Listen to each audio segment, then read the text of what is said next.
Tonight from the Washington Convention Center, we have a live broadcast of boxing from the King's Promotions card here in front of a packed house at the Washington Convention Center. Hi again, everyone. Gary Digital Williams, and we are getting here at the Washington Convention Center. We haven't missed too much of the action, thank goodness. We did miss a 4-round split decision win for Wesley Triplett out of Youngstown, Ohio, as he defeated Alondo Pugh out of Washington, D.C. in a really tough bout. Up now, Luther Lights Out Smith taking on Charlemagne Jones. Battle of Beltway heavyweights. Luther Smith entering the ring right now.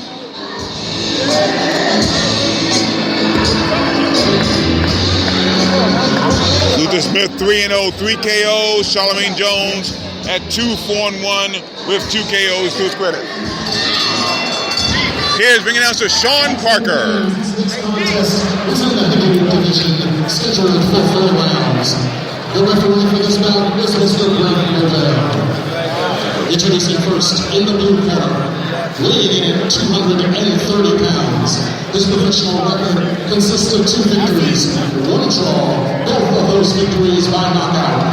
From Washington, D.C., please welcome Charlemagne Jones. His opponent in the red corner, weighing in at 216 pounds. His professional record in 3 wins, all 3 of those wins by knockout. From Philly, Maryland, Luther Lights Out Smith. To the big old man all time, keep it fight clean. Let's touch on. Referee for this contest will be Brent Bovell. Let's tell you where we are real quick. We're in the near the red corner. A neutral corner is off to our left. There's a far neutral corner across the way from us, and we are diagonally across from the blue corner. Gary Digital Williams here at ringside, getting ready for this contest, scheduled for 4 rounds in heavyweight division, and we'll see if Luther Lights Out Smith actually gets out of the first round, because he has had all 3 of his knockouts in the first round. And Charlemagne Jones going from one big puncher to another as an opponent. Charlemagne Jones was knocked out in his last bout by Mike Ballaghan back in March of last year, as Charlemagne Jones falls down trying to hit Luther Smith, and Smith moves away. Get that jab, check up when you can. Round 1 we're scheduled for 4. Smith the southpaw trying to go inside. They get tangled. Referee Brent Bovell separate them. Measure. There you go. Smith landing a couple of right jabs to the head and the body of Charlemagne Jones. His right hand landing, and a tangle in the blue corner. And referee Brent Bovell has a tough time separating him. There you go, right there. Right hand to the body by Smith. Nice jab there. And a tangle once again in the neutral corner off to our right. And Smith with a nice right hand, but Jones keeps on going. She comes forward halfway through. Now body shots by Smith. And a tangle once again. Referee Bovell has separated him. Get that jab working again. There you go, right there. Right hand landing by Smith again. And again, Smith doing more with the jab this time around. Left hand coming down on Smith, on Jones, should say. Smith with 2 right hands to the body and 1 right upstairs as well.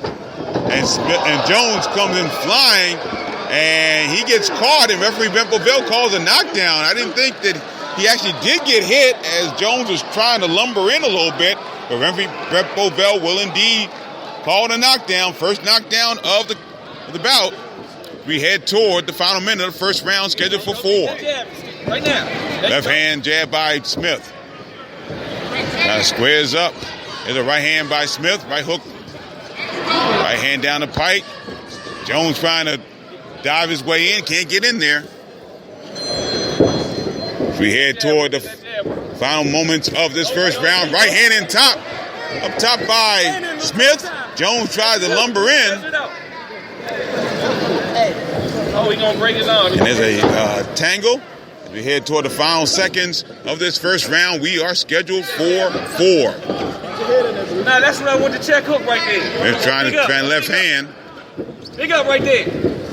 Get that jab, man.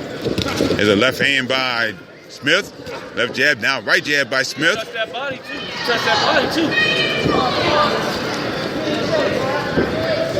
Smith trying the right hand once again. There's a right hand missing by Jones. And right hand by Smith once again. Final seconds, first round. That's a sound Luther Smith has not heard before. And he gets out of the first round for the very first time of his pro career.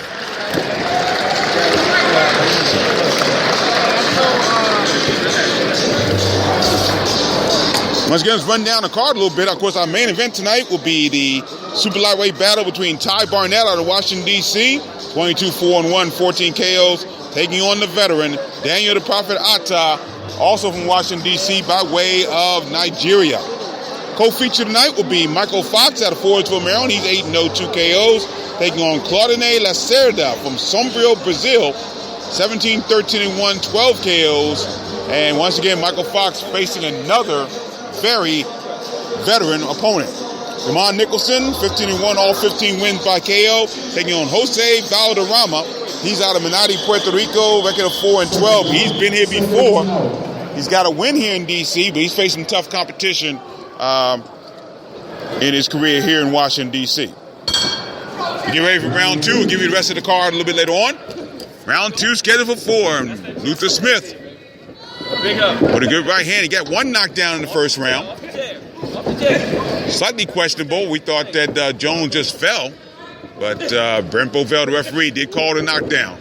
There's a left hand over the top by Luther Smith. Left jab landing by Smith. So left hand missing by Jones. And now Jones seems to be a little bit of trouble. He's taking a combination from Smith. Right hand by Smith. Uppercut there. Left hand by Smith. And right hand staggers Jones. And Smith is just now teeing off on Charlemagne Jones. Referee Brent Bovell stepping in. And he calls it off. Luther Smith now 4-0. All 4 wins by knockout.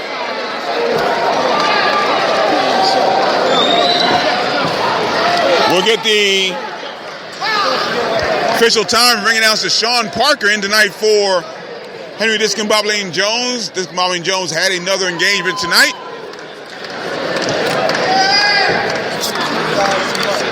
And Sean Parker, an excellent ring announcer in his own right, is working a card here this evening.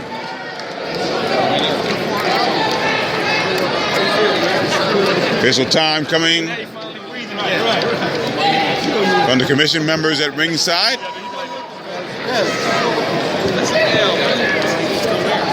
Paul Wallace, Lloyd Scaife, and you trying to call her? You tell her you trying to call her? Those are 2 of the judges. His ring announcer Sean Parker, he gets the official time.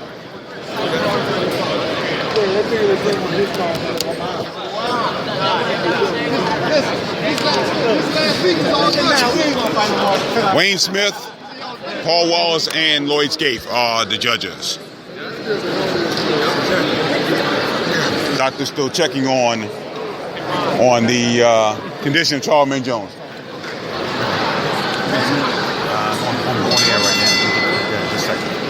Okay. Referee Brent Bovell stops him out at 47 seconds of the second round. The winner by TKO.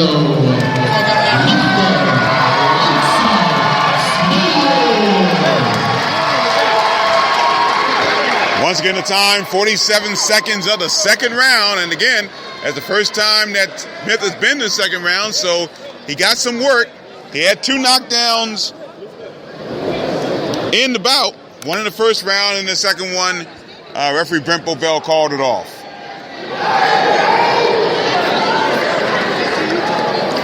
Let's go down the rest of the card as well. We talk about the main 3 bouts on the card. We have the Vanilla Gorilla, Sam Crossett. And he is 1-0, 1 KO, taking on Martez Williamson of Akron, Ohio. Sam Crossett 1-0, 1 KO. Martez Williamson 1-9. Antonio Teflon Magruder's on the card, taking on Terrell James. Magruder, his first bout back in almost 3 years, really. And he is 3-0, 2 KOs, taking on Terrell James out of Philadelphia, Pennsylvania, 1-2-1. Jordan Schimmel out of Hudsonville, Michigan. We'll get that pronunciation from Sean Parker a little bit later on. He's 19-1 and 16 KOs, taking on the usually tough Willis the Prophet Lockett out of Tacoma Park, Maryland. He's 14, 15, and 5 with 5 KOs. And Patrick Harris should be in our next bout. He is 7-0, 4 KOs, taking on Christopher Russell. He's out of Shattuck, Oklahoma, and his record is 3, 15, and 1.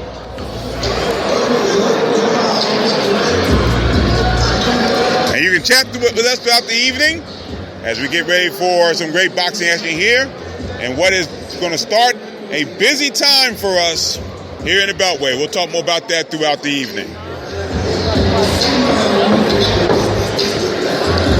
And I'm working solo tonight. We're hoping to have Ernesto Rodriguez here tonight. But I believe he is at the Golden Gloves this evening because Jared Hurd's brother, Justin Hurd, is competing tonight in the open division. So he may be with Jared's younger brother tonight. And of course, my regular partner, Juan Marshall, will be with us. He's taking some time off. He had some medical issues, taking some time off, but he'll be back with us very, very soon.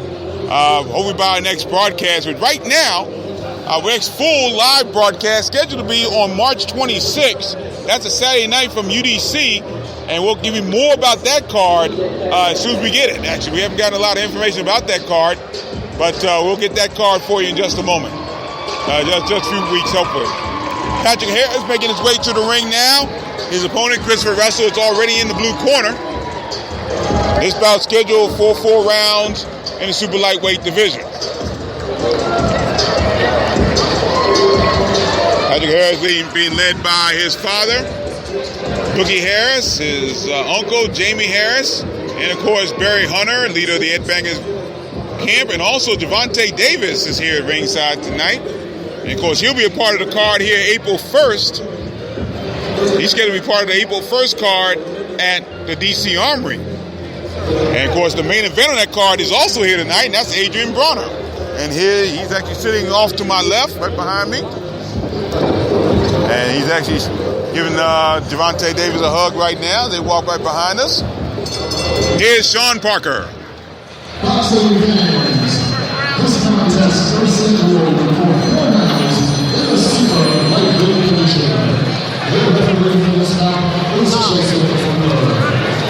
Introducing first in the blue corner, weighing in at 134 pounds. His professional record consists of 3 wins, 1 draw, 2 of those wins by knockout. From Shattuck, Oklahoma, ladies and gentlemen, Christopher Russell. And his opponent in the red corner, weighing in at 138 pounds. His professional record is a perfect 7-0. From the nation's capital of Washington, D.C., ladies and gentlemen, Patrick Harris.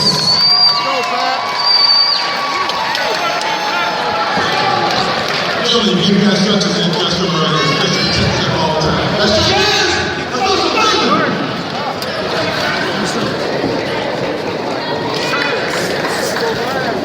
Let's see what Patrick Harris will do tonight. Scheduled for 4 rounds here against Christopher Russell. Gary Digital Williams here at ringside. Live coverage of the King's Promotions card here at the Washington Convention Center. Good crowd on hand to see this one. Referee Joe Cooper, third man in the ring here.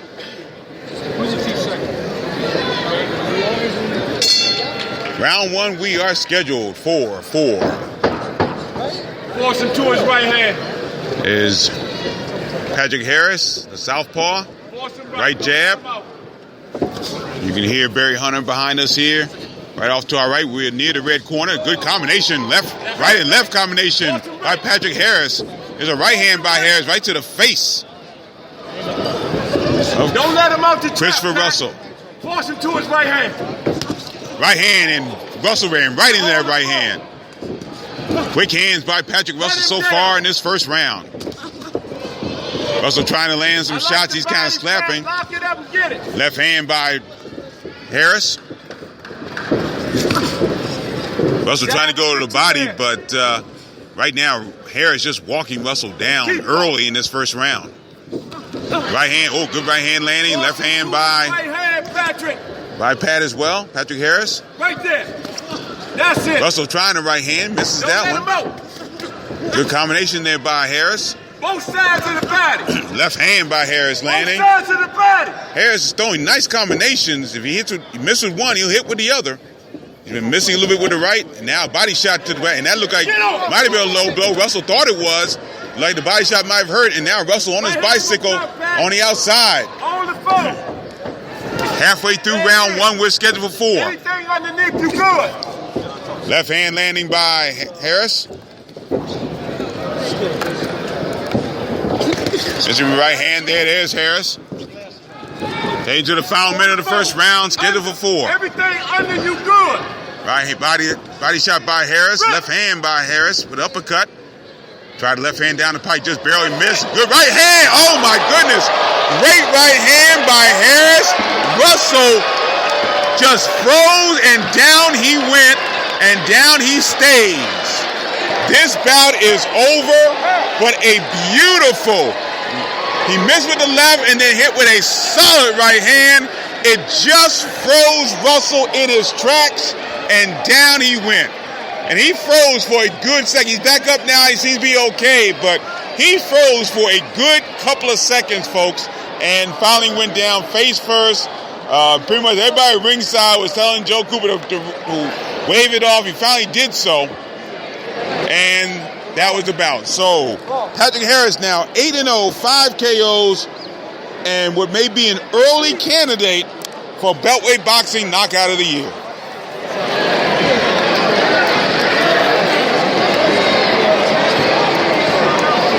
Left hand missed by Harris. The right hand didn't, and it just,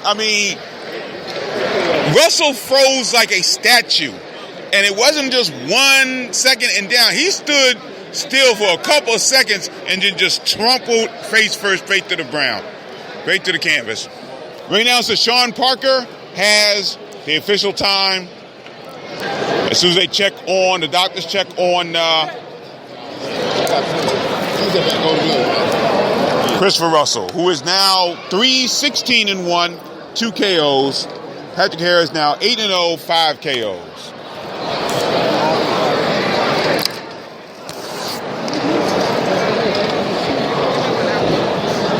Sean Parker with the official time.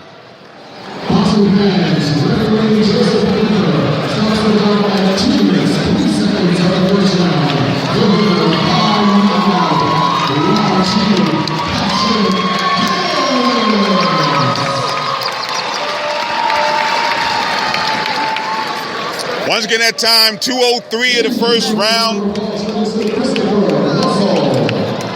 Solid knockout win for Patrick Harris. 8-0 now, 5 KOs. Don't forget, you can chat with us throughout the evening. We will have more bouts for you. And of course, we're talking about the rest of this week. Of course, 1 week from tonight, we move further in the southeast area of Washington, D.C. as we head to D.C. to the D.C. Armory for a big-time bout as well. Another big-time card as Golden Boy Promotions has Tony Thompson trying to win the WBA Interim Heavyweight Championship from Luis Ortiz, and that'll be a big bout. And as soon as we get some update on the undercard, which features the likes of Kareem Martin, and we have other boxes as well on March 5th. Thank you.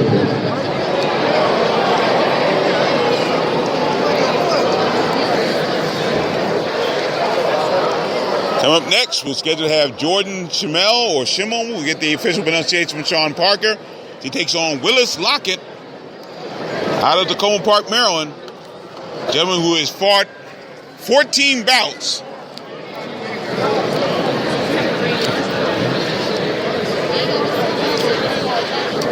Fought 14 bouts against winning opponents, and he's got a big winning opponent now as he battles Jordan Schimmel.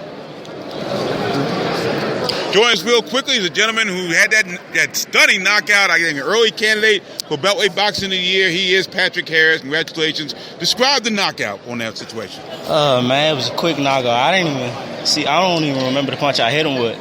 But I think it was a left hand. Punch? I think it was a left. Was it a left hand? Yeah, I thought it was a right hand actually, but it looked like you missed with the left and got him with the right. Right, yeah. But that's what it was, man. But it was quick work tonight, you know. Right back to work on Monday. Right. I fight again April 1st, so you know, we're right back. Right, you're on the Adrian Bronner, Ashley Theophane card April 1st here at the Armory, the DC Armory. But look like you've always had that speed, but the speed and the accuracy was a big plus for you tonight. Oh yeah, man. You know. It's kind of hard to process so quick. Yeah. I'm tired right now, but yeah, just timing, just getting his timing now. You know, setting the combination up. You know what I'm saying? Let him run into something. Right. You know, that's that. Well, we look forward to seeing you once again April 1st. Great work tonight. Patrick Harris now 8-0, 5 KOs. Thank you, sir. Appreciate it. All right. So Patrick Harris joining us here at ringside with some win so fast it was hard for even him to process it. Those things happen though, but it was a big win. Again, that knockout is our first candidate of the year for Beltway Boxing Knockout of the Year. So we shall see as we continue work here from the Washington Convention Center. Coming in now, Willis the Prophet Lockett as he takes on Jordan Schimmel. Willis Prophet in the ring right now. Red corner to the ring, please. Red corner to the ring.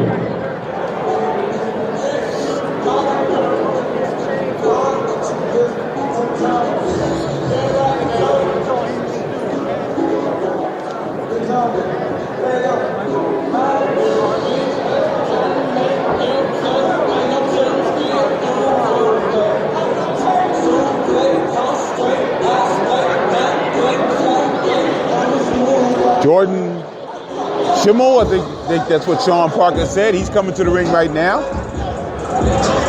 Sean, is it Schimmel or Schimmel? I'm gonna find out in a second. Yeah, okay.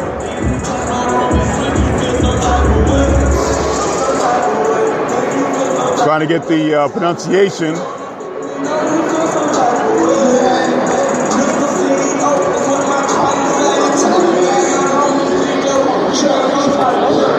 Here's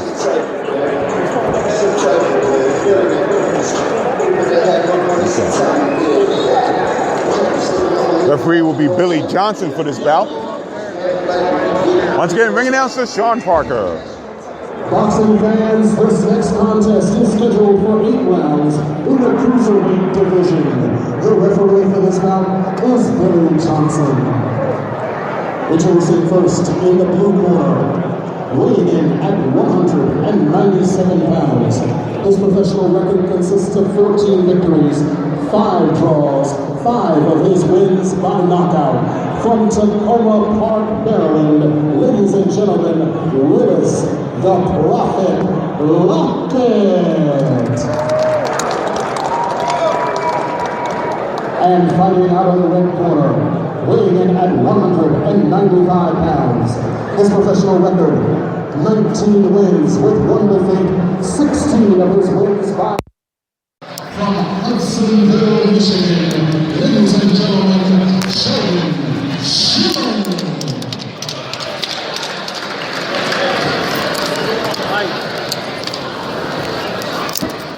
All right, ladies and gentlemen.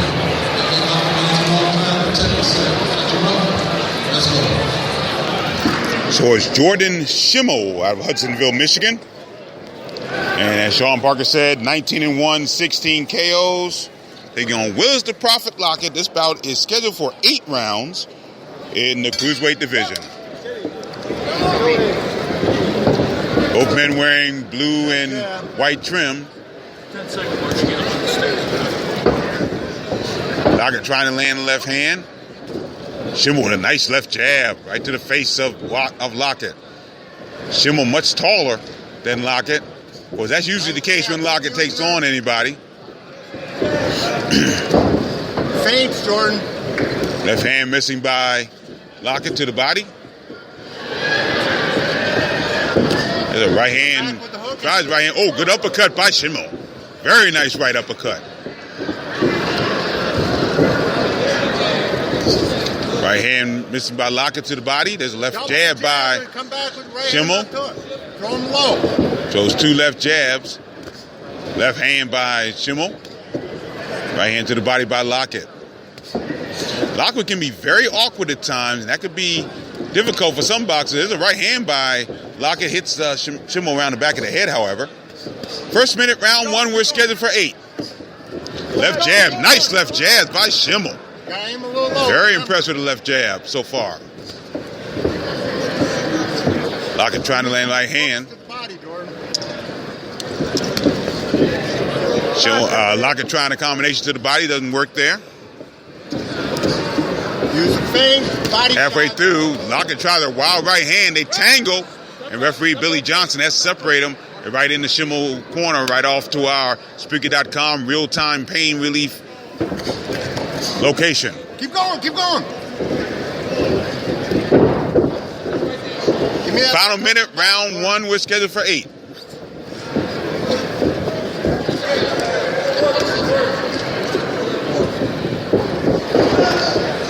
Come on, flurry.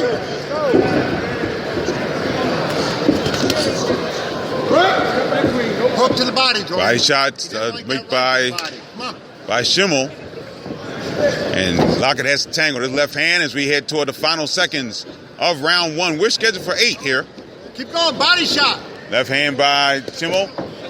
Schimmel trying to throw a body shot with the right hand, just misses there. Headhunting a little bit in this bout. We head toward the final seconds of round 1, scheduled for 8. Come on, flurry, flurry. Right hand missing. Schimmel, his left hand by Schimmel lands on Lockett's right cheek. Right hand landing by Schimmel underneath. And toward the final seconds, round 1. We're scheduled for 8. Good start for Jordan Schimmel out of Hudsonville, Michigan. And that ends with a good left hand that kind of staggers Lockett as he heads to his corner. So a left hand right at the end of the first round made Lockett stagger. We're brought to you in part here on the Box On Beltway Google app for Andrew and our live coverage. Brought to you in part by Real-Time Pain Relief. Rub it on. The pain is gone in real time. To buy, purchase Real-Time Pain Relief, you can go to stopaches@gmail.com. That's stopaches@gmail.com.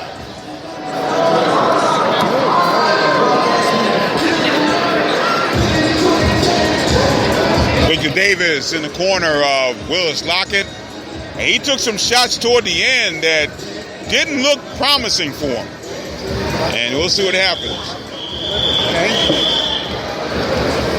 The Schimmel corner would love to see their man land that left hand, but double up on that jab and hit him with that right hook. We'll see if he does that here. We start round 2. We're scheduled for 8. There's a right hand landing by Schimmel. Oh, good right hand up to the body, up to the head by uppercut by the young man from Michigan.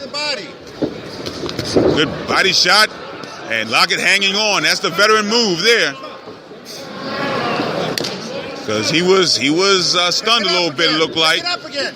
Use the feint to get him to go. Left hand to the body by Schimmel.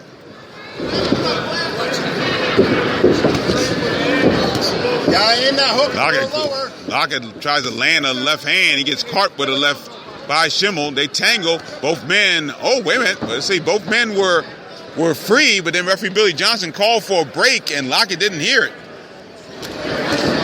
Tried to land some shots after that break. Here's a left hand by Schimmel, right hand by Schimmel. As Lockett was trying to throw left hand, and Schimmel with some good infighting, and he is landing some shots, and Billy Johnson's watching closely Willis Lockett, who's normally very durable. He's fought some great people. He's fought the likes of Keith Holmes, Corey Cummings, and many others. And we'll see what happens as he continues. Right hand missing. Oh, left hand by Schimmel. And both men tangle, and Schimmel actually loses his mouthpiece. I believe that was Schimmel. Nope.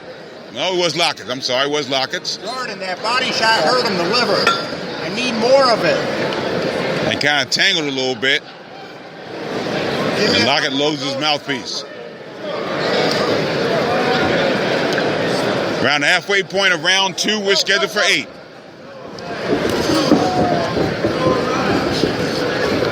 Left hand to the body. Tried by Lockett. Schimmel tries the right hand. Catches Lockett with some good right hands. Lockett in deep trouble right now. And Schimmel just coming down, and down goes Lockett. First knockdown of this contest. Referee Billy Johnson laying the count. He's at 6, 7. Lockett still on his knees at 8. And just gets up at 9. Says he's okay. But right now, Jordan Schimmel just swarming Willis Lockett. And that could be trouble. Oh, and Lockett comes back with a left hand of his own. Right to the body. Didn't seem to do any damage, but the fact that he came back with a shot after being knocked down says a lot for the tenacity of Willis Lockett and the guts of Willis Lockett. Both men tangle. They go up against the ropes. Off to our left. Right hand left of the body. Inside the final minute, round 2, scheduled for 8. Good right hand by, and left hands by Schimmel. Down goes Lockett once again to his knees. In the neutral corner off to our left. Count is 4, 5. Johnson still talking to him at 7, 8. And let's see, referee Billy Johnson, he stands up. Lockett loses mouthpiece once again. But 2 knockdowns here in the second round for Jordan Schimmel. His mouthpiece back. And Lockett off to our left. And Schimmel looking for up. He won't get it here. Time has run out, but 2 solid knockdowns by Jordan Schimmel against the normally durable Willis Lockett.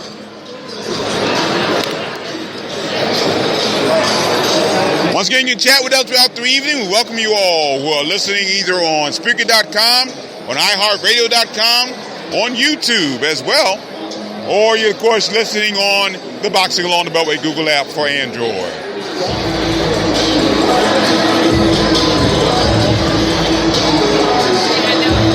We get ready for round 3, and we'll see if Jordan Schimmel can finish his work here tonight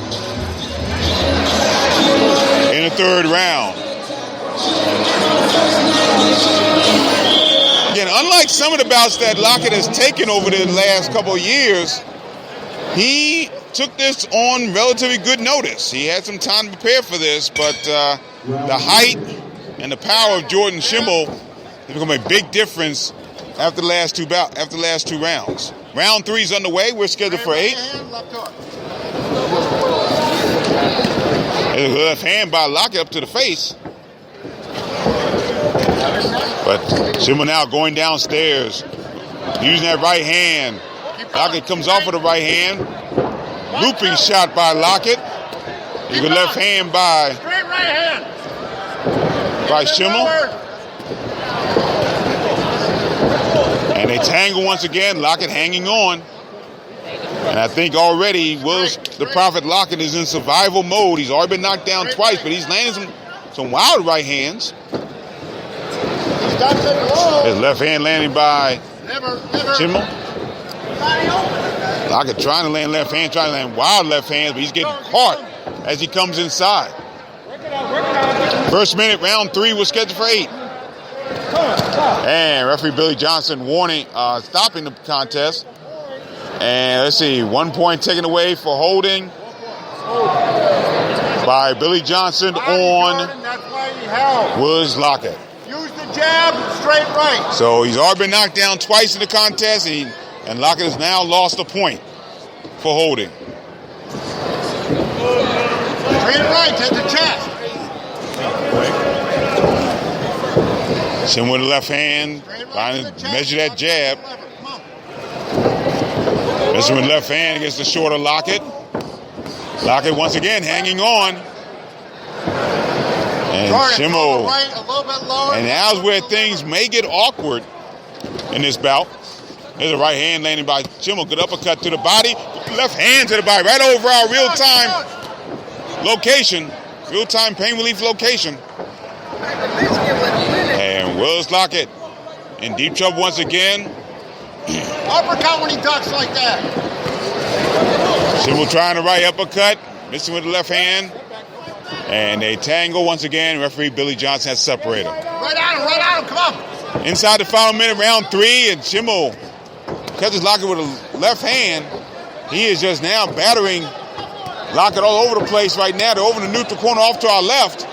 And Schimel is landing some good shots once again, and Lockett hangs on once again. Go, push it. Push the pace right now. Into the final moments of round 3, over our location once again, our Spreaker.com location, and they tangle once again.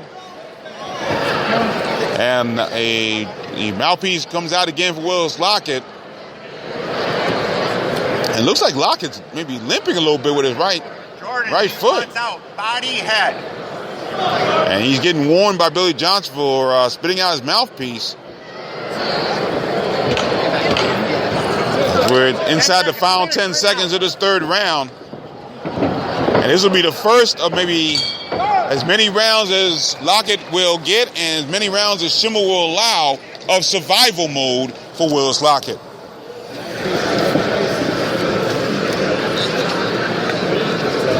As we get ready for round 4. And I don't know what Victor Davis could tell Willis Lockett in his corner right now. Because he has no offense for Jordan Schimel. Schimel, the taller of the two boxers. Good jab. Nice inside work as well. So what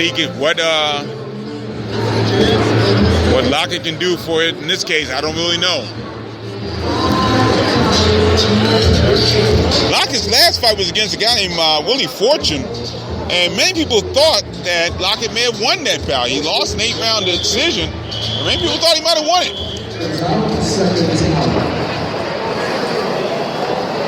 Barring a miracle, I don't think that's the case at this particular point as we head toward round 4. Round 4, we are scheduled for 8. Lockett with a good left jab, trying to start out. But Schimel's doing a nice job of avoiding that left jab. Schimel's cocking the right hand, left jab to the body, left hook to the body by Lockett, followed by right hook to the body. Good combination there by Schimel, especially with the left hand. He landed good left hands to the head and the body. Lockett hanging on to Schimel's left hand. And let's see, I think there'll be another point taken away here. Yes, it will. Another point taken away for Lockett. Hey, keep your distance. And I think he just told Billy Johnson just told Lockett one more holding penalty, and he will indeed disqualify Willis Lockett. First minute, round 4, we're scheduled for 8.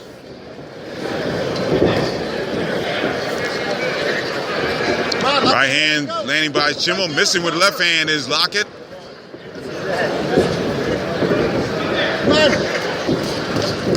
Right hand missing by Schimel. They're inside again. There's Lockett holding with the left hand again, holding the left hand once again. But Schimel fights out of that. He lands the right hand. And Billy Johnson will disqualify Willis Lockett. That'll be it. So disqualification for Willis Lockett.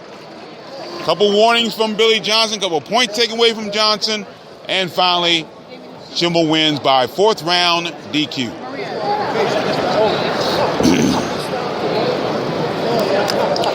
Schimel knocked down Lockett twice in the second round. And a couple points taken away throughout the contest in the third and fourth round. And finally, Billy Johnson said that was enough. So Schimmel's now 20-1 with 16 knockouts, wins by DQ.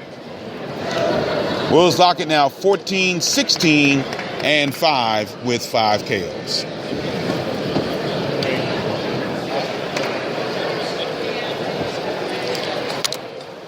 Referee Billy Johnson now explaining to the commissioners at ringside and also to ring announcer Sean Parker.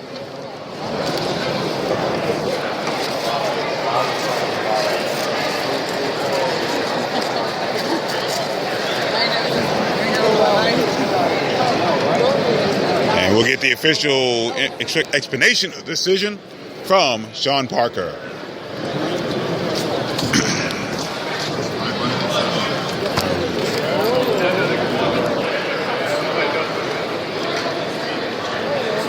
What round is this? Fourth round?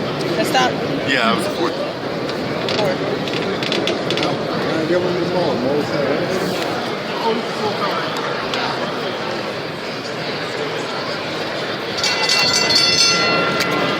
Ladies and gentlemen, the referee has stopped the bout at 1:23 of the third round for a disqualification for holding. The winner of this bout, Jared Schimmel. Should be the fourth. It's the third round. I know he's wrong. 123 actually of the fourth round because he Schimmel knocked down Lockett twice in the second. He got through the third barely, lost a point there in the third, and lost 2 points in the fourth. Actually, 1 point before he was disqualified. Coming up next in our broadcast from the Washington Convention Center, our King's Promotions card, the return of Antonio Teflon Magruder. Now, Magruder has not fought in a couple of years. He'll be taking on Terrell James out of Philadelphia, Pennsylvania. Record of 1-2-1. Magruder 3-0, 2 KOs. Once upon a time, Tony Magruder was a big-time amateur in this area. He's one of those guys that, quite frankly, may have gotten a little bit tired of the grind as an amateur. Sometimes a lot of these guys have been involved with this for so long that they either get bored or other things happen in their lives and they stray away from it. And Magruder was involved with that. And then finally he decided to come back a couple years ago, made his pro debut. Last bout went the distance. And finally, he took some time off again. So again, we'll see where his head is in the situation as far as boxing is concerned.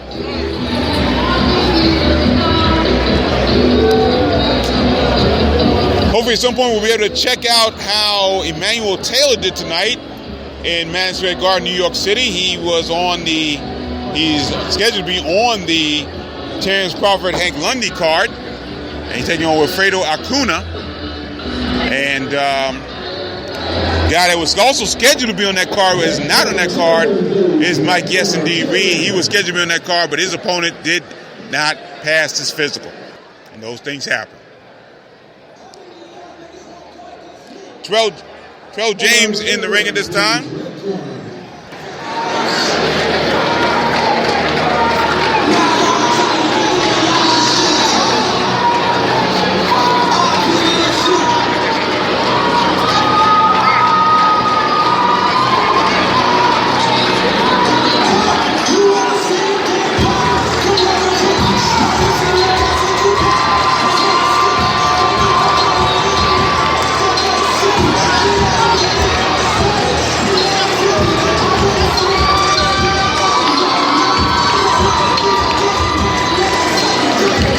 Comes Teflon Magruder.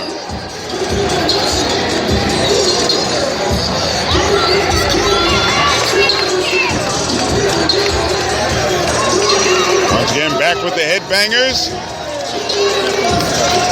Barry Hunter leading him to ringside.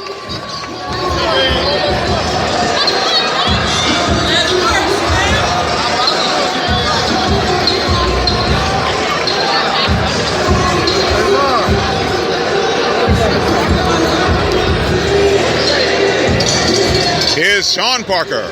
Boxing fans, this next bout is scheduled for 4 rounds in the super lightweight division. The referee is Brent Bovell. Introducing first in the blue corner, weighing in at 138 pounds.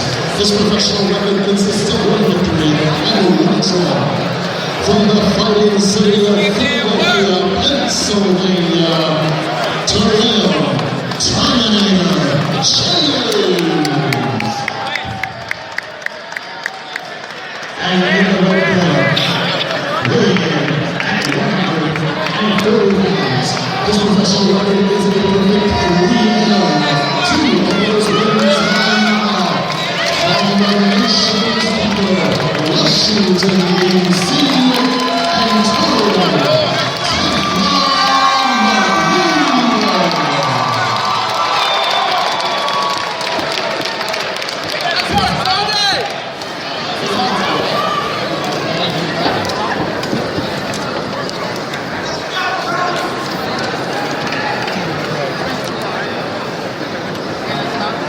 protect yourself at all times. Obey my commands at all times. Keep it clean.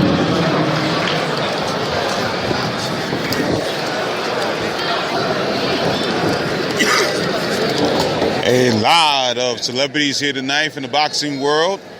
The Peterson brothers, Lamont and Anthony are here. The Natalie attired Tariq Irby is here in a bow tie. Nice shot there. Kareem Martin, who will be fighting very soon. Here as well to watch Teflon Magruder as he start round 1, scheduled for 4. I'm Gary Digital Williams here at ringside from the Washington Convention Center. And Magruder with left hands, nice left hands. Got caught. Hit James on top of the head with a left hand. James in deep trouble in the red corner off to our right. And Magruder trying to do some work early with him. Magruder missing. Oh, good left hand by Magruder. That staggers. James back on the outside. Good left hand, another left hand. And Brent Bovell will call knockdown because James staggered against the ropes and would have fallen down if the ropes were not there. He's putting the count on James. He's up to 6-7. James is standing up in his own corner. First knockdown early on in this contest. The left hand, another left hand spins James around. Magruder trying to land. Oh, good. Another left hand, and James falls through the ropes out toward the commissioner's table, trying to get in there. Comes back. He stands up once again. The count is up to 8. James is up for the second knockdown early in this round. We're just heading to the halfway point of this first round. 2 knockdowns early for Tony Magruder. Magruder bouncing, catches James with a nice left hand once again. Left jab is just landing. Oh, beautiful left hand by James. That gets the crowd, by Magruder, I should say, on James. But James does not go down. Heading to the final minute of the first round. We're scheduled for 4.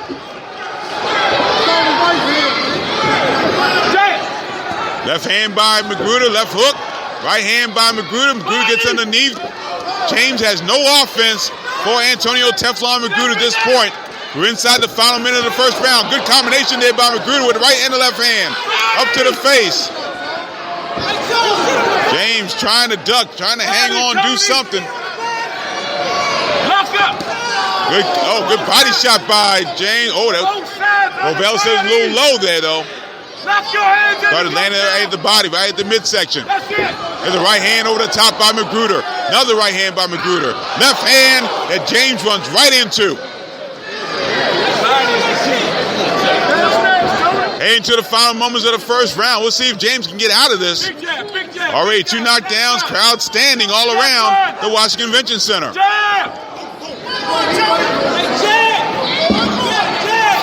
Final seconds, first round. They're up against the red corner off to our right. And looks like Terrell James will indeed get out of this round barely. 2 knockdowns in the first round for Antonio Teflon Magruder. Actually, one was a knockdown. Both knockdowns were situations in which the ropes actually saved Terrell James from going down. And actually, the second knockdown, I should say, actually, James actually fell through the ropes and onto the outside. Still to come on main event, Ty Barnett taking on Daniel Atta.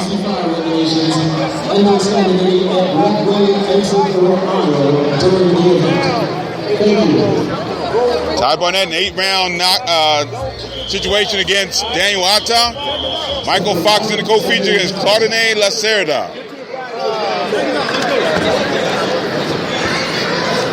Get ready for round 2.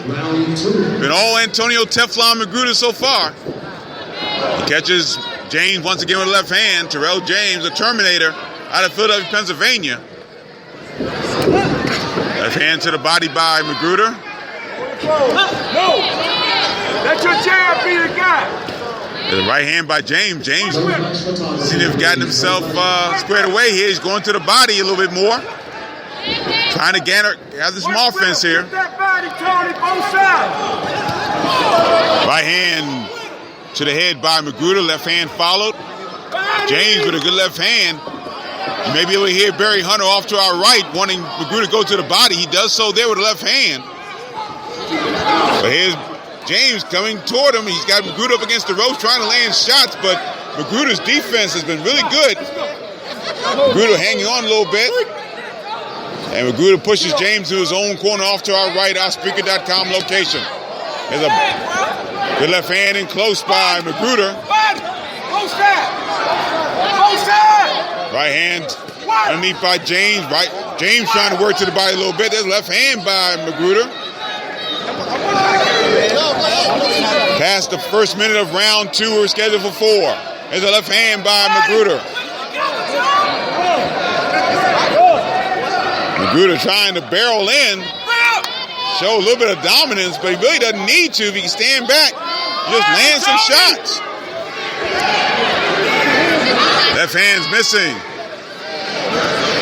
There's James now trying to right hands. Magruder doesn't seem to be worried with the power of James so far. Halfway through round 2. James doing more offensively now in his left hand. This second round, he's throwing more punches. There's a left hand. I think Magruder now looking for one punch. He finally gets some punches. He's got James in deep trouble once again, right in his own corner, right in Magruder's own corner. They tangle once again. Magruder may have smothered his punches that time. He had him hurt in his own corner. Magruder missed with a left uppercut. Has a left hand there. And they tangle once again. Now Magruder with his hands low. And again, it looks like Magruder's trying to land one shot right now and giving James the opportunity to try to establish some offense. Magruder with a couple body shots, right and left. Heading to the final seconds of the second round. Couple good right hands by Magruder. 4 right hands in a row by Magruder. And the bell rings to end round 2. And the ring just came apart off to our right. And they're going to try to fix that a little bit. But again, it looks like Tony Magruder was trying to throw one shot only. And it wasn't until the tail end of the second round that he actually started to throw combinations. And it had James hurt. Every punch will have to be hard. That's how punch touches sometimes. Then rich. They know how you check. Listen, man. This ain't no world class shit. We have to. We get ready for round 3, scheduled for 4. And mostly Tony Magruder, pretty much all Tony Magruder. I mean, James hasn't really hurt Magruder. But Magruder kind of stopped his own offense in the second round. Here's round 3, we're scheduled for 4. There you go. And Magruder starts with an uppercut to the body. Touch him and find him. Magruder barreling in. James near his own corner, directly across from our realtimepainrelief.com location. Realtime pain relief location, should say. That's it. Keep touching. Body shots by Magruder. Set on it. Body shots, and again, Magruder is trying to rip to the body, now back up to the head. And James sits down on the ropes, but no knockdown there. Body shot by Magruder with the left hand. His right hand by Magruder. There's a right body shot. Off to our left out in the neutral corner. There's a good uppercut by Magruder. Good uppercut by Magruder, right hand. And James in trouble, trying desperately to hang on. That right uppercut by Magruder bent James over, and he wanted to fall down, but Magruder, quite frankly, wouldn't let him. And the right hand by Magruder. Right hand down. Magruder going up and down. There's a good uppercut by Magruder. James gets out of the neutral corner. Now in the left corner, he just took a brutal body shot from Magruder, and that stopped James almost dead in his tracks. Right hand to the body by Magruder, and it looks like the James corner is trying to wave the crowd off and throw the towel in. Brent Bovell doesn't see it because he's too focused on the action. And Brent will stop it himself. They were trying to call out the bout in the James corner. He had the white towel there, but Brent Bovell ended up seeing enough himself, and he called the bout off. But the third round was just total domination for Antonio Teflon Magruder. He is now 4-0, 3 KOs. Terrell James now 1-3-1.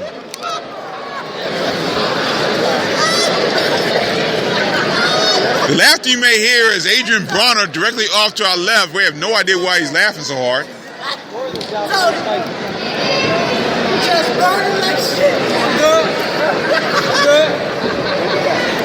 I get the kidding Magruder because he took some time off. He took two. Magruder's actually having a conversation at ringside with Adrian Bronner, who's sitting behind us off to our left, and he's kidding about his conditioning somewhat, as Magruder did indeed take a little bit more than 2 years off, and comes back with a knockout win. Get the official time. Bring it out to Sean Parker in just a second.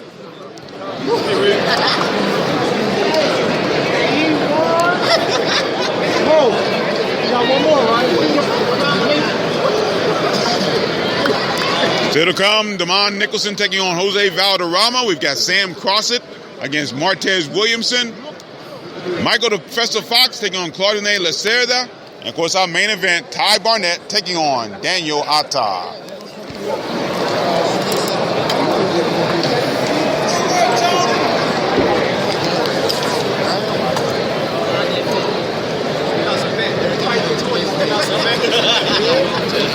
Once again, ring announcer Sean Parker.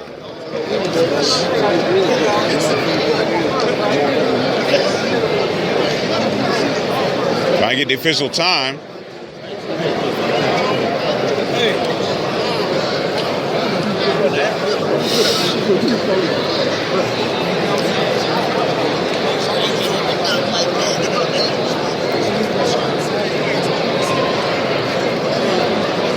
Also in attendance tonight, the Hall of Famer himself, three-time world champion Mark Too Sharp Johnson's in attendance.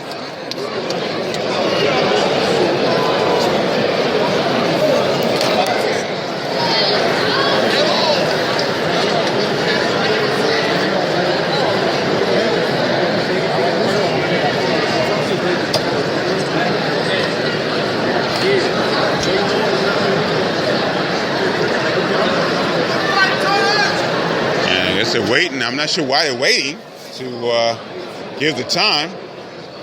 Okay, here we go. Sean Parker with the time. Boxing fans, referee Brent Bovell stops them out at 1 minute 50 seconds of the third round. The winner by technical knockout and Antonio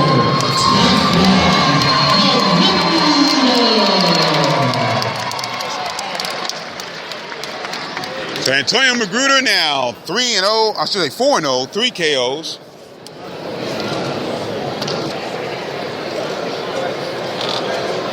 And a solid win for man knows Teflon, taking a couple years off. Boxing fans at this time, we are going to take a brief 10-minute intermission. And afterwards, we will bring you the rest of this exciting night of boxing here in Washington, D.C. All right, so we'll take a short pause as well, intermission here at, well, let's see, hold on, wait a minute, Sean. Let's see, wait a minute. Okay. So, once again, we have an intermission. We're back with our main event, Ty Barnett and Daniel Ata. Also, Michael Fox taking on Claudinette Lacerda. Damon Nicholson taking on Jose Valderrama. And Sam Crossett and Martez Williamson. All that. Hope we get some interviews along the way as well. We'll take this short pause right here. We're live from the Washington Convention Center in Washington, D.C. Right here on the Boxing Along the Beltway Google app for Android.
back here at the Washington Convention Center, Washington, D.C. Gary Digital Williams here for the King's Motions card. We are live here in front of a packed house here.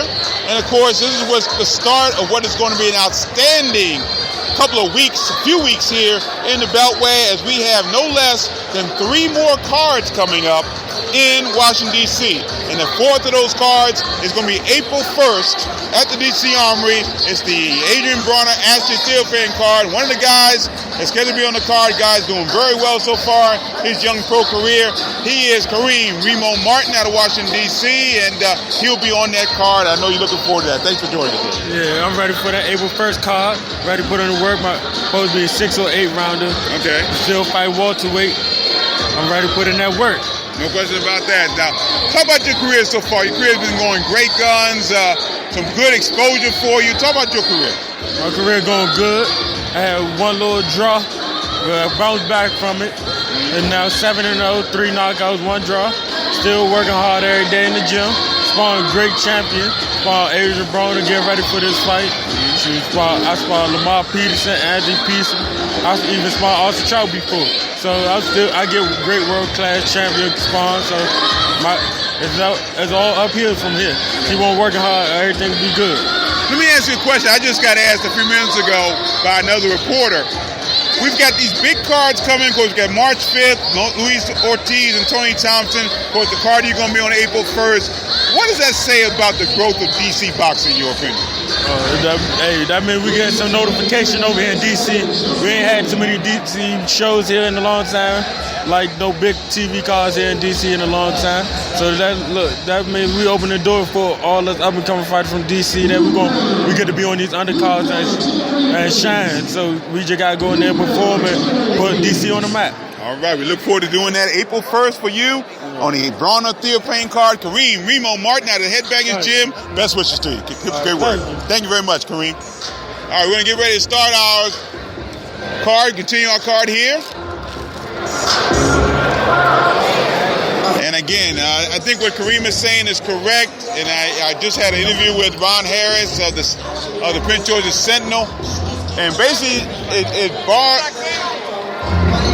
bottom line is this, folks. We've been on the rise for a long time here in the Washington, D.C. area, but it has been on a major upswing over the last few months with people like King's Motion, Marshall Kaufman coming in. Of course, March 5th, 1 week from tonight, we are at the D.C. Armory for Luis Ortiz, Tony Thompson.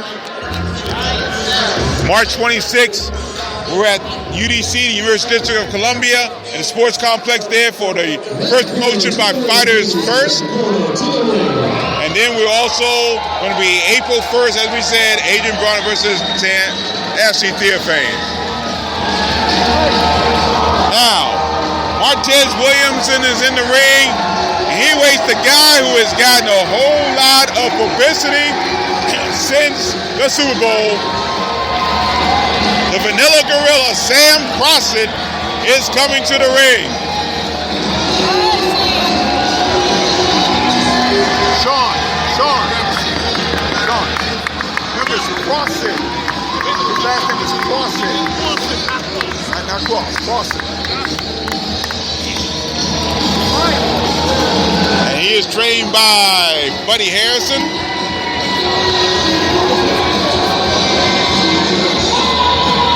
Buddy Michael Walters is in the corner with him as well.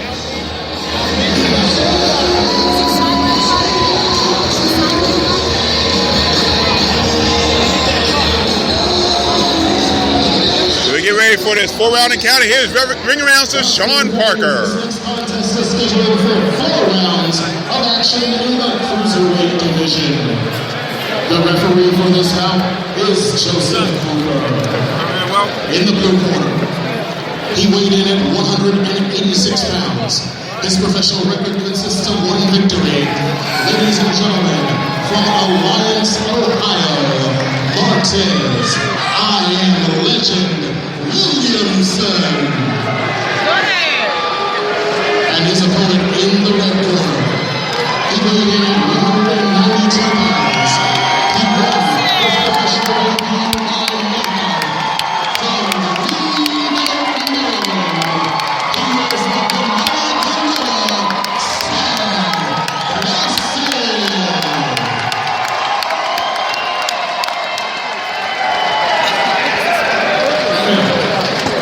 Congratulations, gentlemen. Oh my God. Crossett got a 4-second knockout at the end of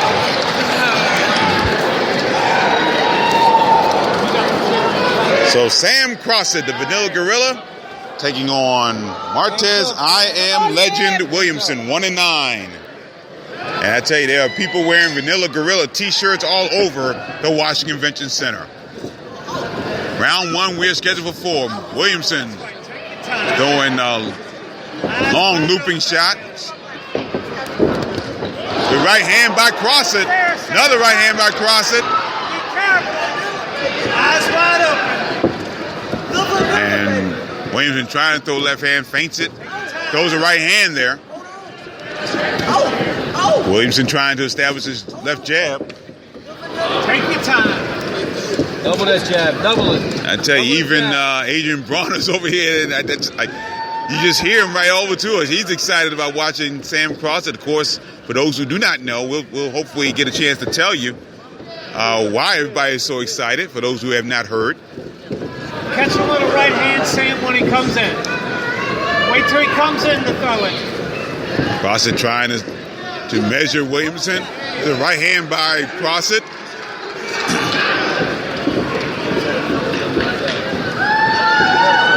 Williamson feigning. Wild right hand by Williamson. Halfway through round 1, we're scheduled for 4. Missing with the left hand is Williamson. Left hand jab coming out by Crossett. Wow, right hand by Williamson. Actually, Crossett showing pretty good defense, avoiding Williamson's punches. Good foot movement so far. Another feint by Williamson, just kind of ducked, expecting a right hand in return. He didn't get it from Crossett, though. Double jab, Sam, double it. Double the jab, double it. Missing with a right hand. A right to the body, Sam. There you go. Left hand over the top, a right hand over the top by Crossett, missing. Inside the final minute, round 1, scheduled for 4. Crossett scored a first round knockout in his pro debut in December of 2015. Looks like Williamson may have hurt his rib already.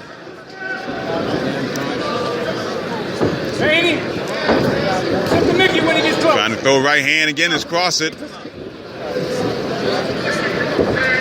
As we head toward the final seconds of this first round, both men swinging wildly.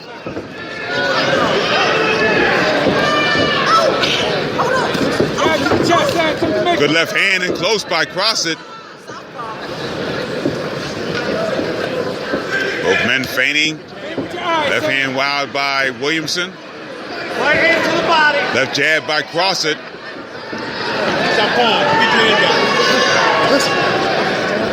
Final seconds, round 1. Scheduled for 4. So Crossett gets out of the first round for the first time in his very young pro career. Only had 2 fights, so.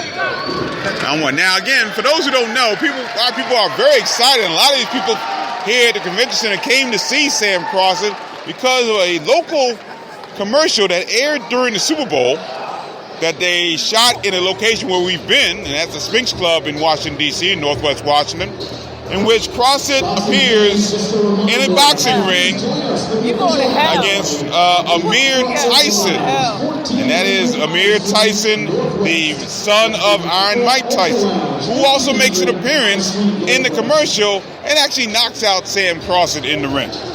And again, Crossett got so much publicity in the newspapers.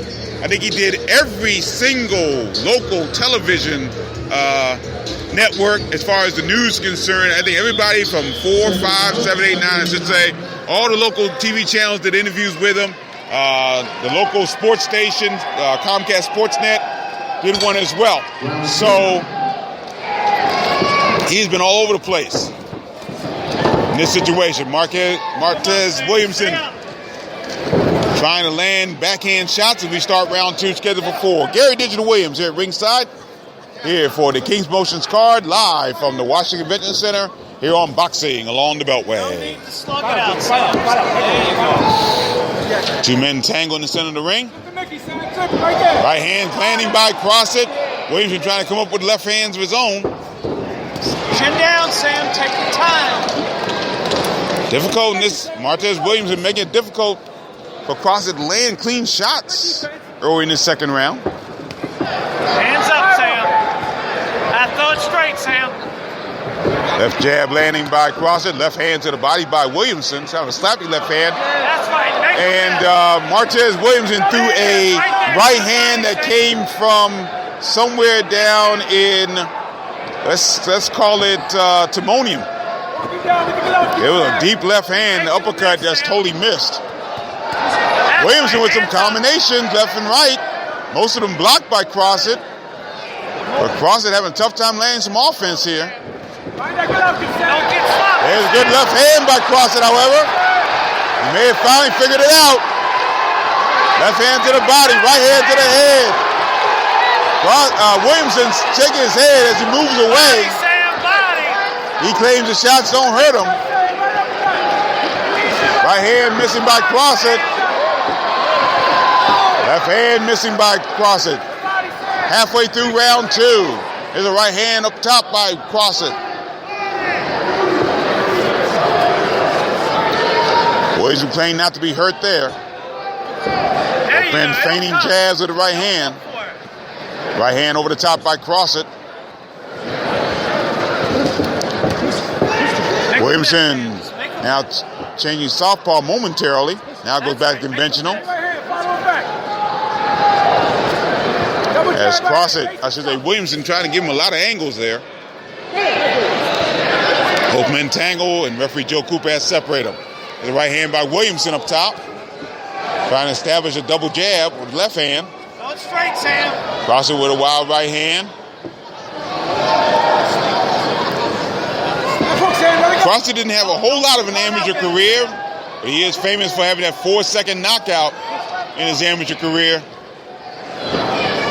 During a bout in Baltimore. Up and down with the jab and close the distance. Right hand over top. Final seconds, round two. Awkward second round there on both sides. Williamson with a tough right hand, missing there. And the round is over as CrossFit lands a right hand right at the bell.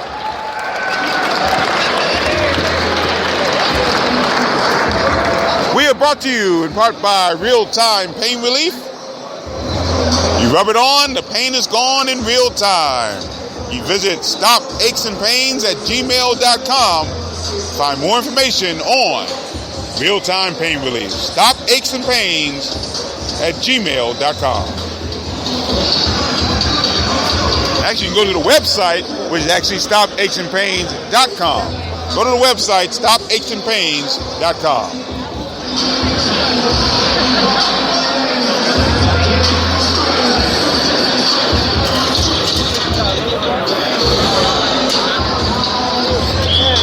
And the CrossFit corner having a tough time with ice. And it's going to take a little time to clean this corner before the third round starts. Buddy Harrison comes out of the ring. Here we go. Round three was scheduled for 4. Williamson wears back and tries to land a right hand across his body. Misses in that situation. Williamson trying to charge CrossFit now. Getting tangled up a little bit. And CrossFit fights his way out of that. Right hand, wild right hand to the body. And, I mean, Williamson, CrossFit should be able to see Williamson's right hands from a mile away because he sets up, plants his feet, and then slowly throws that right hand to the body. CrossFit trying to land the right hand. That's right, Sam. Stay calm. Left hand missing by Williamson. Williamson trying to throw the right hand. Both men just reaching for shots here. You hear the corners telling them don't reach, but that's exactly what they are doing. Right hand missing by CrossFit. Wild left hands by Williamson. They both men tangle, and finally referee Cooper has to separate them. Left jab by CrossFit. Right hand by Williamson. And then Williamson just barrels in. Both men, hands were free, but neither one to throw any punches there.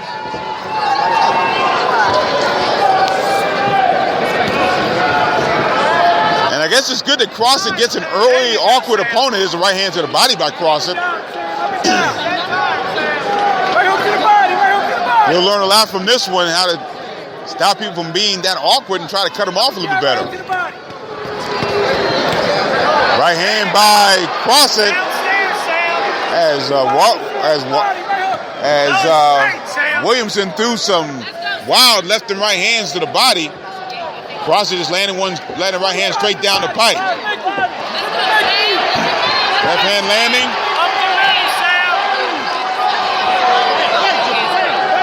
Right hand missing.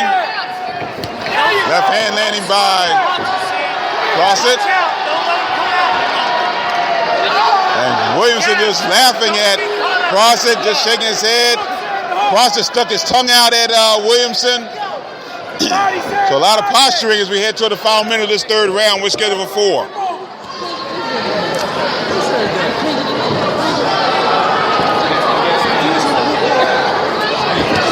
Williamson missing left hand. He gets caught with left hand. He had some sort of conversation with the Crossett corner. Sam, get inside and work. I don't think there's anything I said. I don't know if he could hear me. There's a right hand landing by Crossett. I think it was more toward the Crossett corner in that case.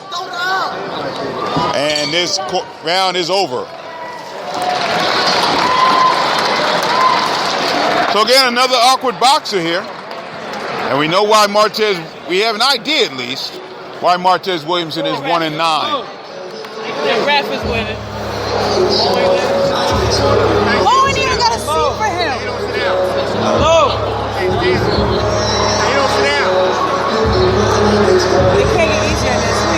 So let's see what happens here. We get ready for the 4th and final round. Buddy Harrison in the corner of Sam Crossett. Crossett trains out of the old school boxing gym in Maryland.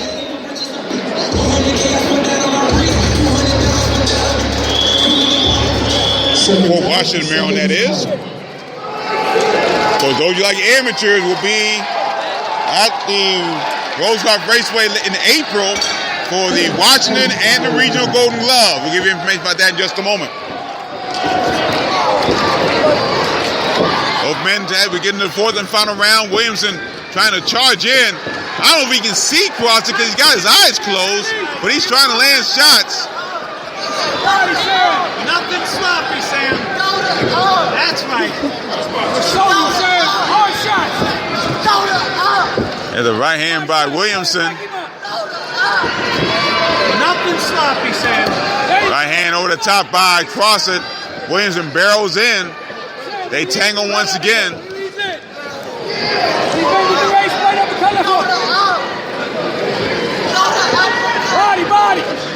Right hand, left hand missing. Left hand trying to land by Crossett. Back him up, Sam, back him up. But again, awkward opponent. And it's hard to say he's looking to survive because, quite frankly, Crossett has not hit him with a lot of hard punches in this bout. There's a right hand by Crossett. Shut the Mickey, Sam. Crossett missed the right hand. Start letting your right hand go, Sam. Start letting it go. There's a right hand underneath by Crossett. Maybe able to hear the Crossett corner telling Crossett to let that right hand go. We're halfway through the final round. Williamson covering up, trying to avoid that right hand. All right, time is now, Sam. Go ahead. Come on, last round. Left hand by Crossett. Both men tangle. Okay, Sam, now. Let's go. Up and down. Everybody around ringside looking for Crossett to the right hand, the uppercut, but it was Williamson who did it and landed a little bit on Crossett. Good right hand by Williamson. Sit down, Sam.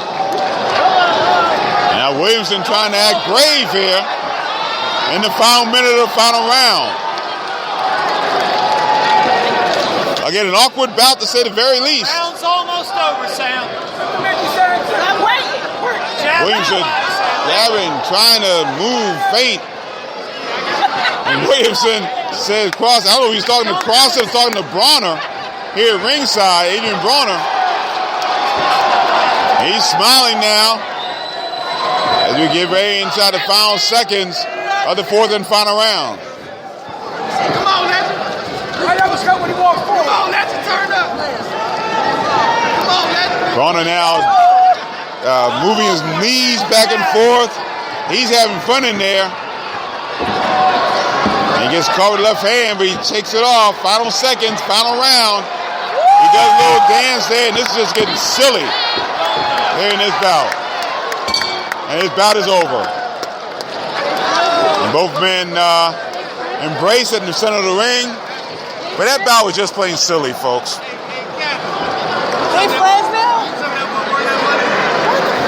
So, Sam Crossett goes the distance in just a second pro bout. And we'll get the official time of today, the official decision from ring announcer Sean Parker in just a moment. While we do that, though, and those who like amateurs, of course, the Washington Golden Gloves have been going on. In fact, they're going on tonight over at the Sugar Ray Leonard Boxing Center in Palmer Park, Maryland. And they'll be on throughout the month of March. March 19th is March 12th and March 19th are the semifinals of the Washington Golden Gloves. The finals for the Washington Golden Gloves will be held on Saturday, April the 2nd. And that'll be at Rosecroft Raceway in Fort Washington, Maryland. That's going to be a big weekend because we got Adrian Bronner, Ashley Theophane. We just talked to Kareem Martin about that. That'll be April 1st at the VCR. It's a Friday night. And then the Washington Golden Gloves finals, Saturday, April 2nd at Rosecroft. Then the regional finals will be held on Saturday, April 30th at Rosecroft Raceway in Fort Washington, Maryland. And for those who don't know, we haven't talked about this a little bit, but the region has expanded in this area. We now include boxers and gyms from Delaware, which is very interesting. And I tell you, these folks from Delaware are talking a lot of trash. Now, next week on my News and Notes podcast, I may lay out the legacy that they're going to have to be a part of in order to be a part of our DC region team. Talk about the history of some of the great champions who have been National Golden Glove champions in the past. Sean Parker, looks like he has the cards. And here he is with the decision. Wrestling fans, a round of applause for these two gentlemen. They gave you upgrade 49 rounds.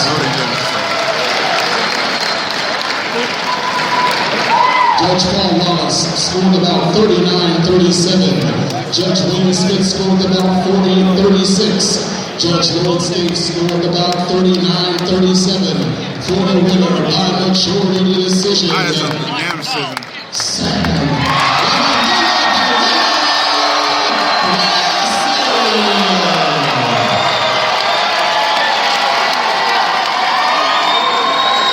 Actually, that was a unanimous decision that Crossett won. Hey, that was a unanimous. Ladies and gentlemen, a round of applause for Mr. Martez Williamson.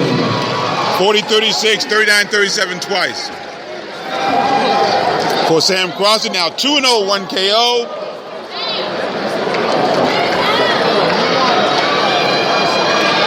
Martez Williamson now 1-10. Still to come, our next bout, Damon the Best at it Nicholson, 15-1, all 15 wins by KO, taking on Jose Valderrama, 4-12, 3 KOs. He's had some bouts here in Washington, D.C., in fact, in Washington, D.C. proper. Faced the likes of David Grayton. He won his last win came in this area against Chris Alexander, and that was at the D.C. Armory on the Bernard Hopkins Babu Shimanoff card. Mr. Crossett will be out in the lobby area signing autographs. Once again, Mr. Crossett will be in the lobby area. So again, they're working on his popularity here, and well, they should. For Sam the Villa Grill Crossett, after his win, he's going to get dressed, and then he'll take autographs from his fans, and fans are growing by leaps and bounds.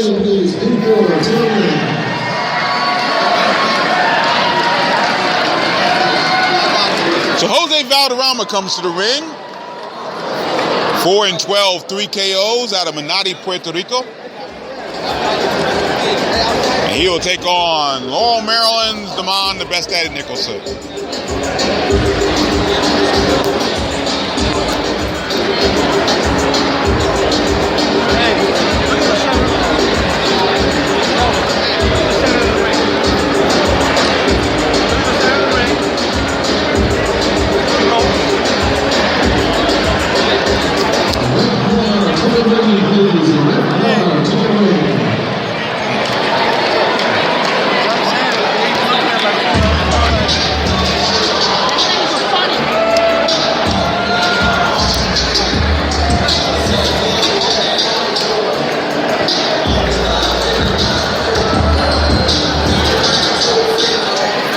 Jose Valderrama now in the ring, I should say. And here come, and the crowd gets up for Damon Nicholson out of Laurel, Maryland.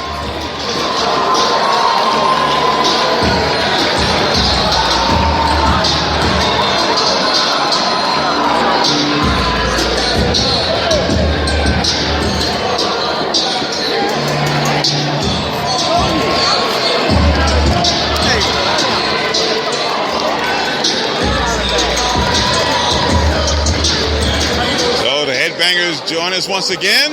Number of Headbangers boxes on this card tonight, and including one in our main event, and that is Ty Barnett taking on Daniel the Prophet Atta.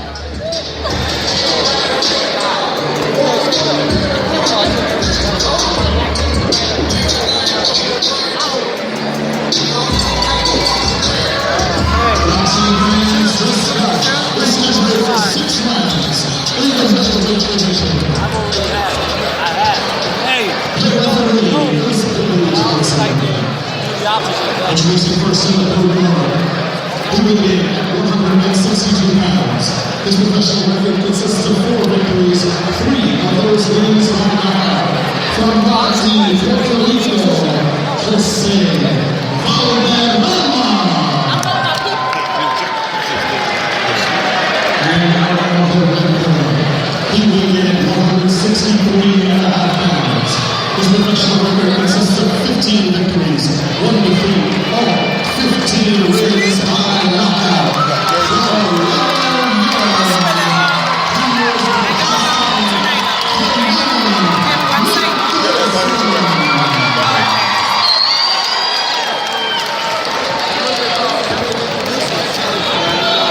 Results tomorrow. We can play it live. Once you post it out.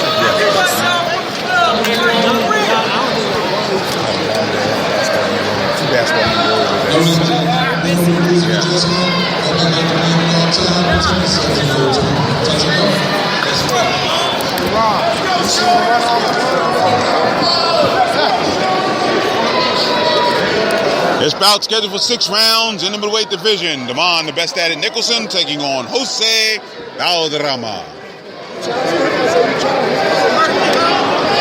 Billy Johnson is your referee.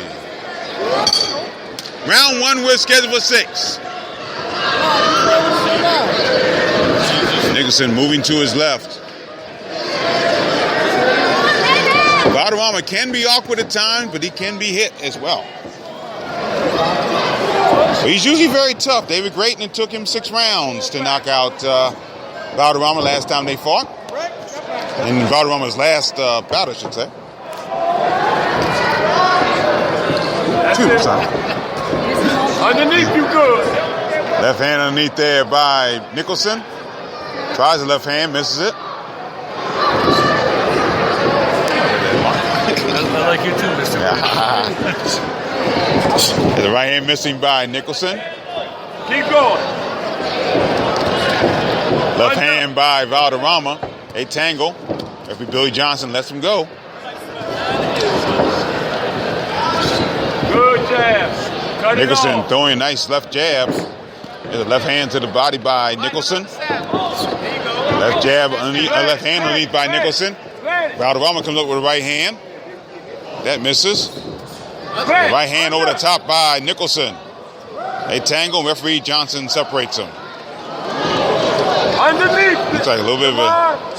Actually, Johnson earlier tonight disqualified Willis Lockett for holding. There's a left hand by Nicholson, and down goes Valderrama. A Nice left hook by Nicholson. Dropped Valderrama to one knee. Johnson putting on the count. 7, 8, 9. That's going to be it. So Damon Nicholson knocks out a guy who many people had trouble with. Stops him in the first round. Nicholson now 16-1. All 16 wins by knockout. It was a nice, crisp, short left hand. And it dropped Valderrama to one knee. And he could not beat referee Johnson's count.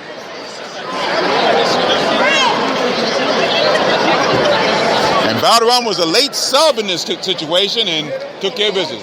Huh? Yeah. Valderrama was a late sub in this situation, and Nicholson did exactly what he was supposed to do in that situation and put him down. We'll get the official time from ring announcer Sean Parker in just a moment. Henry Discombobulating Jones in Syracuse tonight, and that was something that had been already planned as far as him being involved in the card out there prior to this card being announced here in the area. In fact, it was announced for a different date. Here's Sean Parker.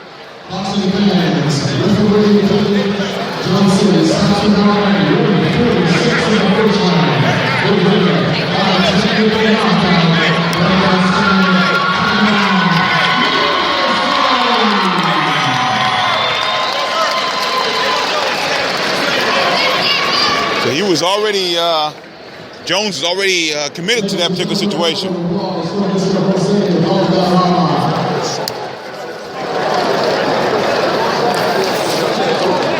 Coming up, our co-feature, Michael the Professor Fox taking on Claudine Lacerda.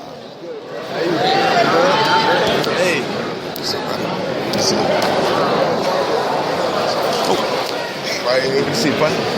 Oh, we need to talk. Can you have a second? Yeah. Let's talk about that. Can we talk about that? Yeah. You can grab my seat. Okay, thank you. And while we're getting ready for our next contest, we have a gentleman joining us right now who faces not only the biggest challenge of his career, but he faces one of the biggest challenges I've seen a welterweight boxer have in quite some time. He'll be traveling to the Fabulous Forum in Los Angeles, California on Saturday, April 23rd, and he'll take on Triple G himself, Gennady Golovkin. We're talking about, as he's taking congratulations already, and as he get ready for his big bout, April 23rd in the Fabulous Forum, Los Angeles, Dominic Lights Out Wade. And Dominic, your talk about how this bout came about in the first place.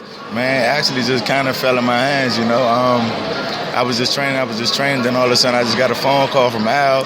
Then my manager called me. They was just like this, you know, Triple G on the line, you know. Mm-hmm. So after that, it was just negotiating, and then the fight was just done. You know, they sent the contracts, everything was signed, and everything was good. Might have been the shortest negotiation in history of boxing. Quickest one, man. I hopped on it so fast, man. It was unbelievable. I'm telling you. Just an amazing run, and you and I have known each other for quite some time, but just to see this come about is just great, and I congratulate you for that. Now, what do you see in Golovkin without giving you a game plan? What do you think of Gennady Golovkin, first of all? I think he's a great fighter. You know, I think he's good, but also I think he basic. You know, I think he keep his hands wide. You know, I could take advantage of that, but that's about it. Though I think he's a good fighter. Though I ain't gonna take nothing from him. Right. So boxing's the key, or you just do what Dominic Wade normally does? I'm just going in and do what Dominic Wade do. Okay, that sounds good. Sounds good. That's a big one, no question about that. Wish you the very best. Dominic Lights Out Wade, undefeated. You may take on Gennady Golovkin. That's April 23rd at the Fabulous Forum. You can see it live on HBO. Thank you, sir. Appreciate it. Thanks a lot. All right.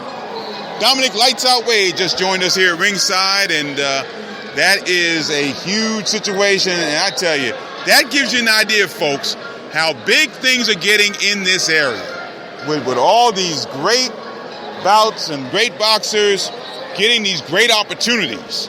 And some of them are here in the area with the big bouts we have coming up. Remember, Saturday, March 5th, we're at the DC Armory for Thompson Ortiz. I should say Ortiz Thompson, really. Let's give Ortiz the credit. He is the champion. Luis Ortiz and Tony Thompson. And then April 1st, Adrian Bronner defends his title against Ashley Theophane. We also have March 26th at UDC. And we have a big card. We haven't talked about this one. We're going to break some possible news here. Let's say that. Because it is a verbal commitment in this situation. Saturday, May 11th. Oh, I'm sorry, Saturday, May 14th. Excuse me. Saturday, May 14th at the Maryland State Fairgrounds in Timonium, Maryland. First time out there for boxing. It's going to be a Shaw-style promotion, Shabazz Brothers card. And right now, both guys have verbally agreed to this bout. And we're talking about a Baltimore backyard brawl of major proportions as James Keep 'em Sleepin' Stevenson is scheduled to take on Cecil McCullough in the main event of that card Saturday, May 14th at the Maryland State Fairgrounds in Timonium. Right now, there's a verbal commitment to have that bout take place. They can get it signed. They've talked about this bout, I think, for well over a year in this area. But it looks like it's going to get done. And there's also talk of Travis Severe Reeves, the cruiserweight out of Baltimore, getting a shot at an NABF cruiserweight title. So we'll see what happens. We'll keep you posted right here on Boxing Law on the Beltway for more on that. Claudine Lacerda is in the ring, 17-13-1 with 12 knockouts. He's out of Sombrio, Brazil. I believe it's his first time in the United States. No, it is not. It is not his first time in the United States. He'll take on Michael the Professor Fox, who's heading to the ring at this moment.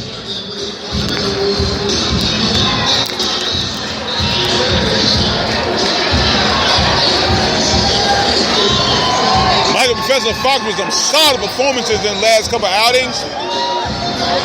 Of course, he's the younger of the Twin Towers. His brother is right behind him. Well, actually, right behind the inspector there, Mark D'Antillo. But Alantez slides a Fox, coming him to the ring.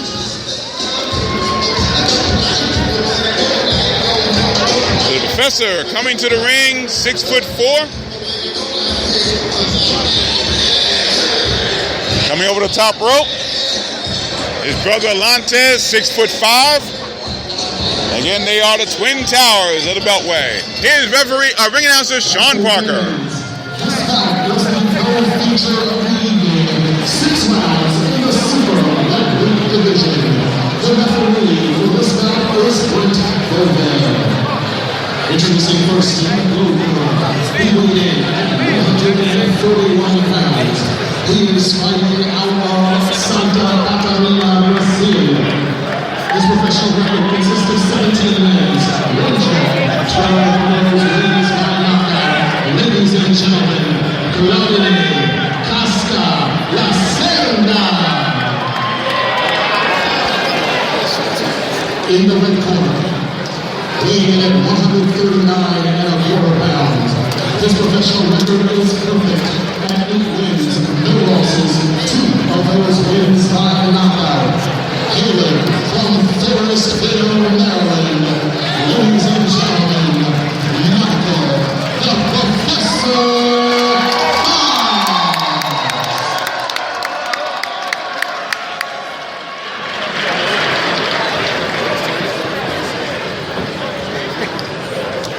Protect yourself at all times. Obey my commands at all times. Keep it clean.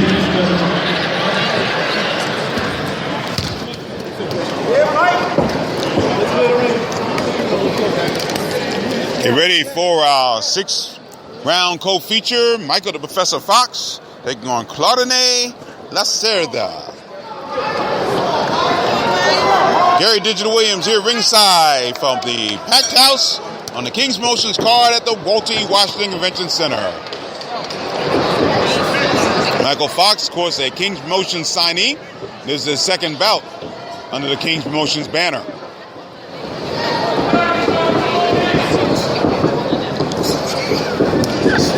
Fox, a southpaw, getting caught with some slapping left hands from Lacerda. There's a good right hand, right jab, and then left uppercut tried by Fox. There's a right hand by Fox. Lacerda with a wild right hand that Fox was able to block. And again, as majority of boxers will have, they'll have difficulty with the height of Michael Fox. We'll see what Lacerda does to get inside that height. Fox practicing crouching down. He lands a right hand that stumbles Lacerda. Lacerda falls all over the place trying to throw shots. He falls down, but no knockdown. And it looked like Lacerda tried to throw some wild shots, and he lost his balance there. They tripped over their own feet. Lacerda is a conventional boxer, and Fox is a southpaw. Double combination. Good left hand there by Fox. Keep your speed right there. Keep your speed right there. His left hand landing by Lacerda, missing. Oh, left hand to the body. Beautiful left hand by Fox to the body. There's a right hand straight down the pipe with the right jab from Fox. Good jab. We'll get that thing up later. Get that later. Fox just turned 20 years old not too long ago. Good left hand by Lacerda. Right hand to the body by Lacerda. Left hand by Lacerda. Fox ducking, dodging, doing good defense. But Lacerda did land a couple shots to the body. Halfway through round one, there's a left hand by Fox. He missed with the right hand there. Fox moving back and forth, side to side. Moving to his right now. Backing up against the neutral corner off to our left.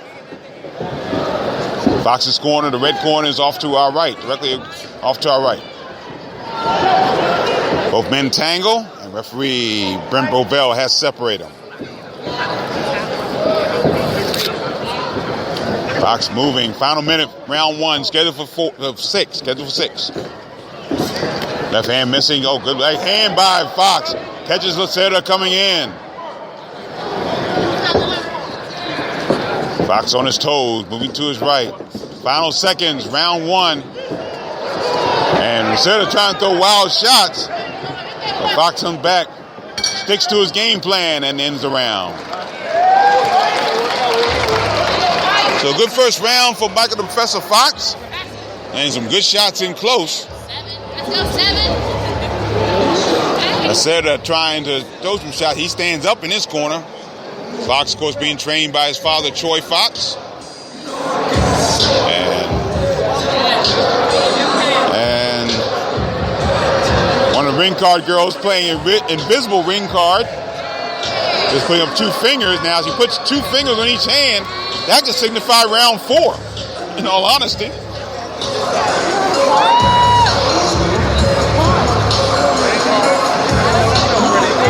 So apparently the cards have called it a night, I guess. Guess they were contracted only to 10 o'clock, and they're done. I don't know. Seconds out.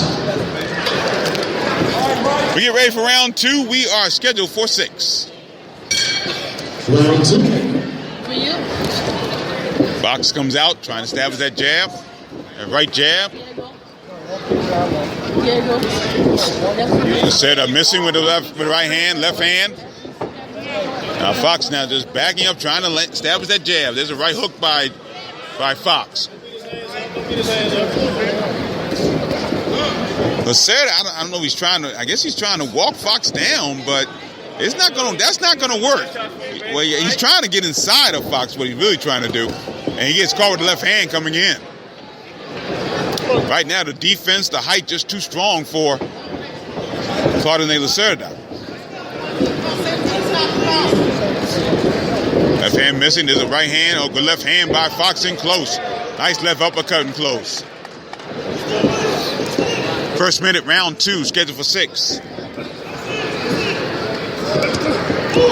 Lacerda just tries to land left hand.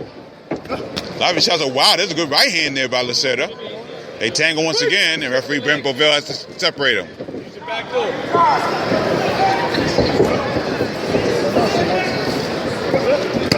There's a body shot missed by Lacerda. They tangle once again. Overall, real-time pain relief location. Referee Bovell warns Lacerda for a kidney punch. Right hand missing by Lacerda. Again, left hand, that looked like a kidney punch as well. Left hand missing by Lacerda. Right hand missed by Fox. They tangle once again.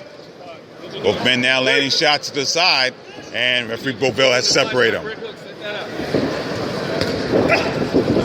Into the final minute of the second round, we're scheduled for 6.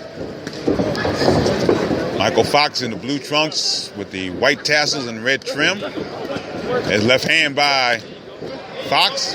Left hand by Lacerda lands to the body. I think Fox got the better of these chains there.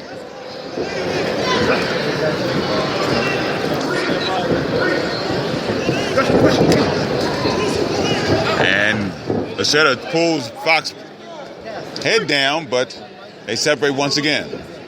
Heading to the final 30 seconds, round 2, we're scheduled for 6. Right hand missed by Lacerda, left hand blocked by Fox. Fox being very patient, love how he sticks to his game plan. It's going to be very difficult to have Fox stray from a game plan. Final seconds, round 2. And both men tangle near the Lacerda corner as the round ends.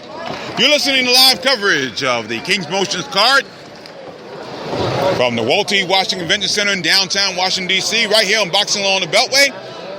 The Google app for Android. We have listeners on Spreaker.com, iHeartRadio.com, and YouTube.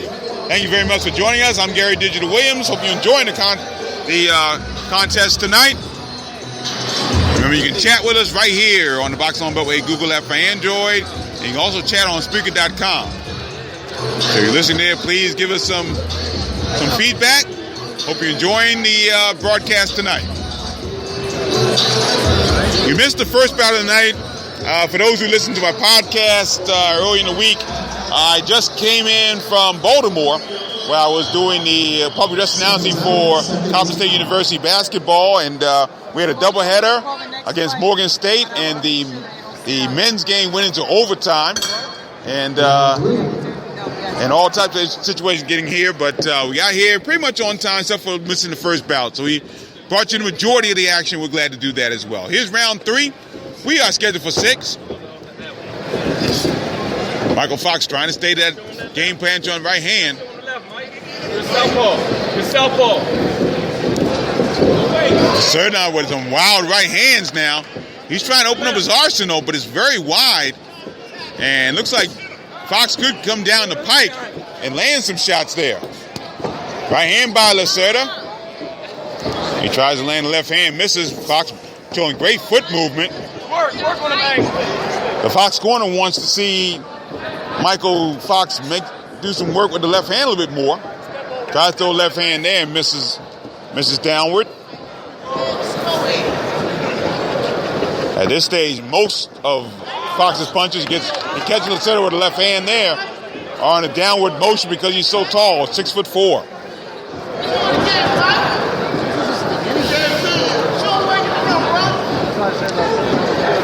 First minute. Round 3. There's a nice movement by Fox. He lands a good right hand to the body. I need you to dig more with that, Mike. You know the body shots I need. Fox bobbing, weaving, trying to land some shots. Right hand misses by Fox. Lacerda dancing away. He's not coming in as recklessly as he was in the first couple of rounds. Lacerda isn't. That sling on. He's staying outside right now. Halfway through round 3. Good body shot by Lacerda. Sort of a slapping body shot, but it did land.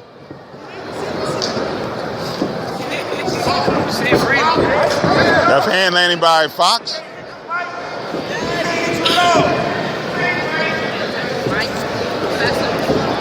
Come on, Mike. Lacerda missing with the left hand. Missing with the left hand again. Fox with a right jab. And again, the Fox camp wants to see a little bit more of that left hand from rip. Michael the Professor Fox. Your knees a rip right there.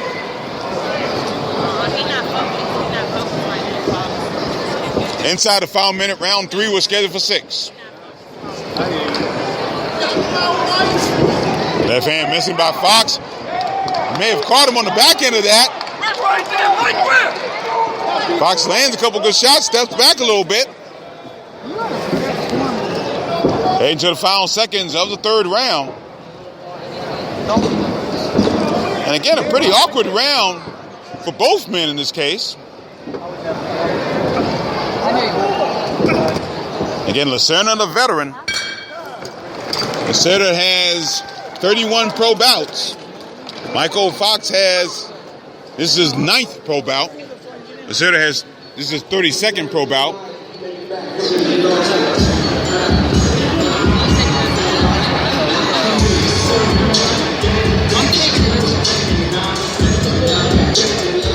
But we'll see how things go as we continue. I wish you could see these ring card girls with no cards all of a sudden. They had cards early, and all they're using is fingers right now. And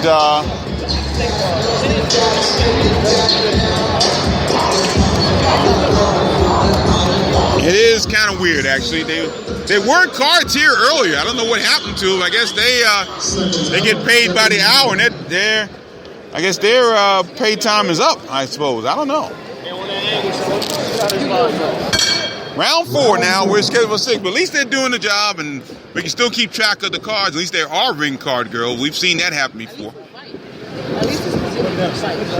Right hand by Fox. Fox tries the left uppercut, misses. Wild left hand by Lacerda.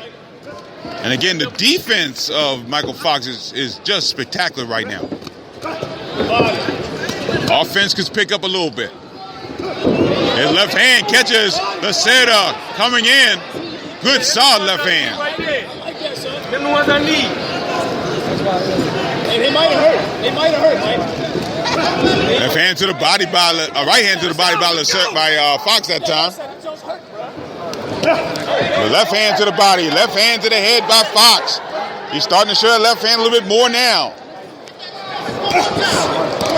Body shot, good left, right hand by Fox. Let's see if Fox can pick up the pace here. We'll see if he can do that. We head toward the halfway point of round number 4. We're scheduled for 6. Right hand down the pike by Fox. Right hand over the top by Fox. Every time you get mad. His left hand in close by Fox. Both men tangled, and referee Brent Bovell separates them. It looks like Lacerda kind of winding down a little bit. He's getting caught a little bit more in his 4th round. Good work. Keep working. Right hand down the pike by Fox, the southpaw. Another right jab that backs Lacerda back. Keep going. Another right hand to the body right by the head by Fox. Oh, good left hand by Fox. Lacerda smiles, but it looks like he might have hurt a little bit. Fox starting to put his punches together. He's landing shots now. Left hand. Another solid left hand. We're inside a minute to go in the 4th round. Fox really putting his left and rights together right now. To the head, to the body. Another left hand by Fox. Left hand missing by Fox.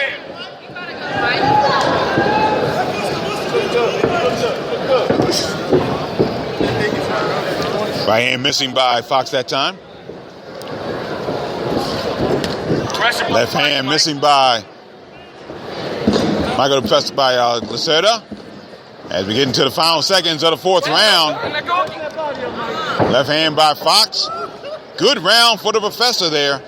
He started to really put his punches together in the situation. Just he's facing a tough guy, a lot of experience, and that they're both showing there.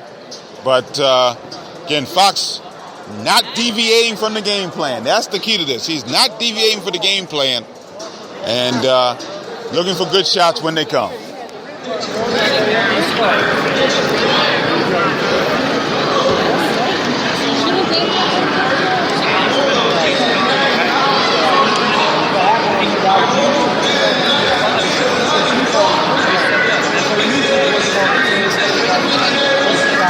It'll come on main event.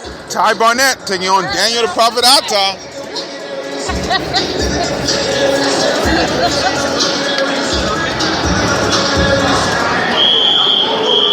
We'll see what Ty Barnett has in his first bout in almost 3 years.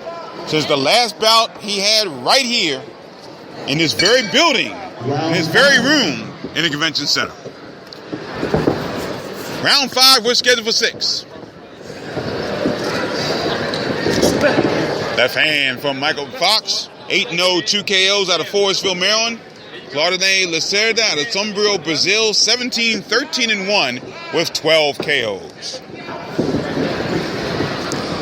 Right down the middle, Mike. Fox again just looking for his shots. Right hand, left hand to the body. Right hand to the face of Lacerda. That right jab is there.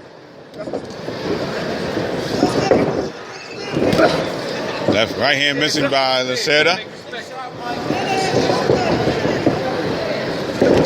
Good left hand over the top by Lacerda.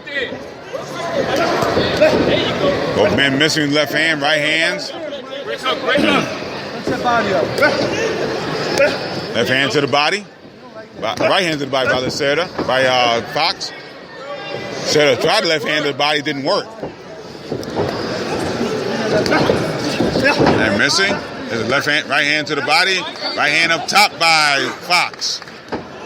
Left hand down the pike. Combination. There's a right hand to the body. Solid right hand to the body. Another right hand to the body. Lacerda gave her a little shot there. Said, ooh, that one may have hurt. Halfway through round 5, scheduled for 6.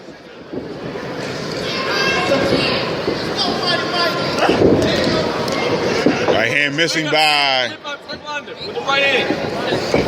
Lacerda. There you go. That worked. Left hand to the body by Lacerda. Heading to the final minute of the 5th round. We're scheduled for 6.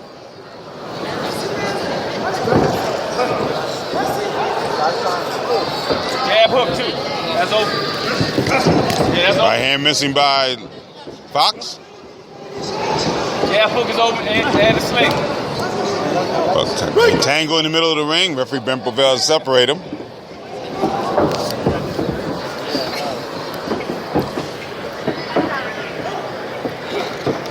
Inside the final 30 seconds of the 5th round, we're scheduled for 6. Right hand to the body by Fox. Solid right hand.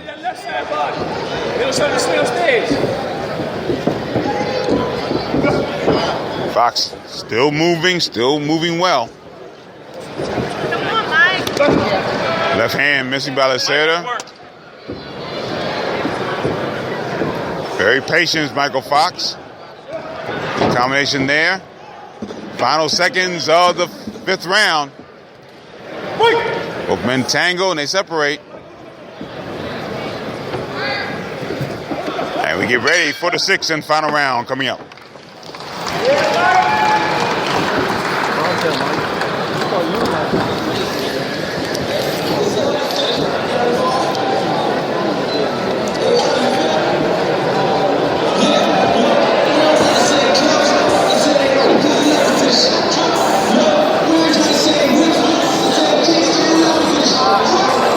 So again, Troy Fox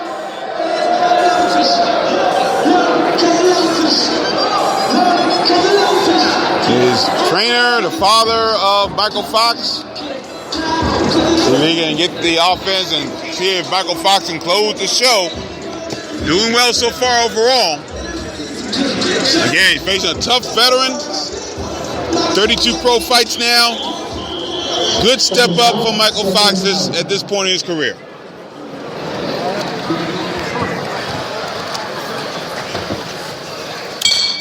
Boxing fans, let's hear this, the 6th and final round. Final round coming coming up. Michael Fox in the blue trunks with the white tassels and the red trim. Lacerda in the red trunks with the white trim. Watch when he crouches, he might try overhand. Again, Fox staying with that jab. That's been there all night for him. Body shot by Fox with the right hand. Right hook to the body. Right hand missing by Fox, barely. Lacerda wild with the left hand there. Last round works. Left hand missing, though. Left hand by Lacerda. They tangle in the far neutral corner. Referee Brent Bovell separates them. Come on, Mike.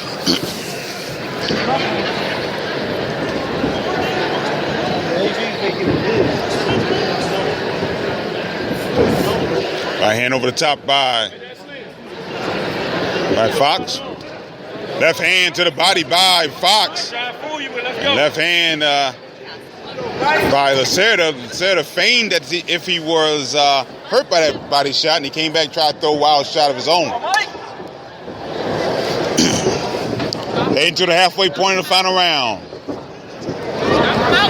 Now, once again, Lacerda trying to chase Fox, but he gets caught with a left hand by Michael Fox. There's a left hand to the body. Little expression of surprise from Lacerda.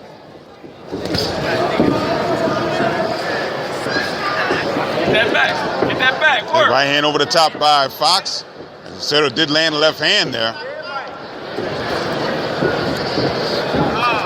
Fox now moving backwards, throwing the left hand, throw the right jab. Moving side to side now. Moving to his right.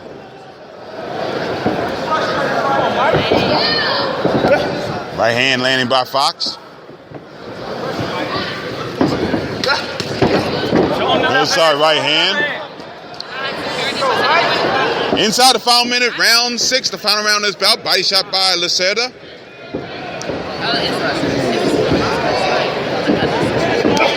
Right hand missing by Fox just barely. We head to the final 30 seconds of the final round. Fox trying to land some shots, right hand. And he comes in there as the final seconds tick away in the 6th and final round. Left hand by Lacerda. And the bout ends.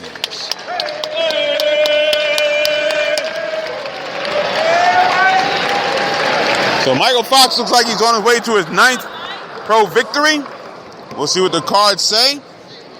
From Wayne Smith, Paul Wallace, and Lloyd Scaife.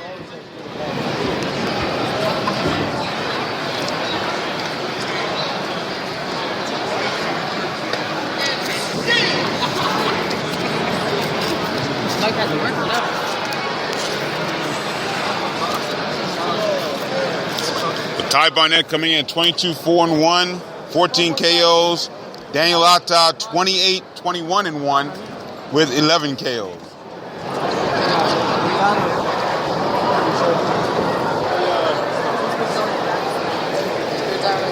It was in this building on May 30th, 2013, where one of the weirdest things I've ever seen in this business, in this area, took place in this very same room, as a matter of fact, where Ty Barnett was knocked out by Cosme Rivera, and then someone attacked Rivera after the bout was over. And I believe that Barnett has some personal appearance. Yeah, but Michael Fox came over, said hello to us, and it was a tough night, and he has some tough going on afterwards. But he makes his return in just a few moments. But first, we get the official decision from Sean Parker. Boxing fans, let's give these two warriors a big round of applause, giving us 6 rounds of exciting action. We have the judges' decision. Judge Paul Wallace scores the fight 59-55. Judge Wayne Smith scores the bout 60-54. Judge Lloyd Skate scores the bout 60-54. For the winner, by unanimous decision,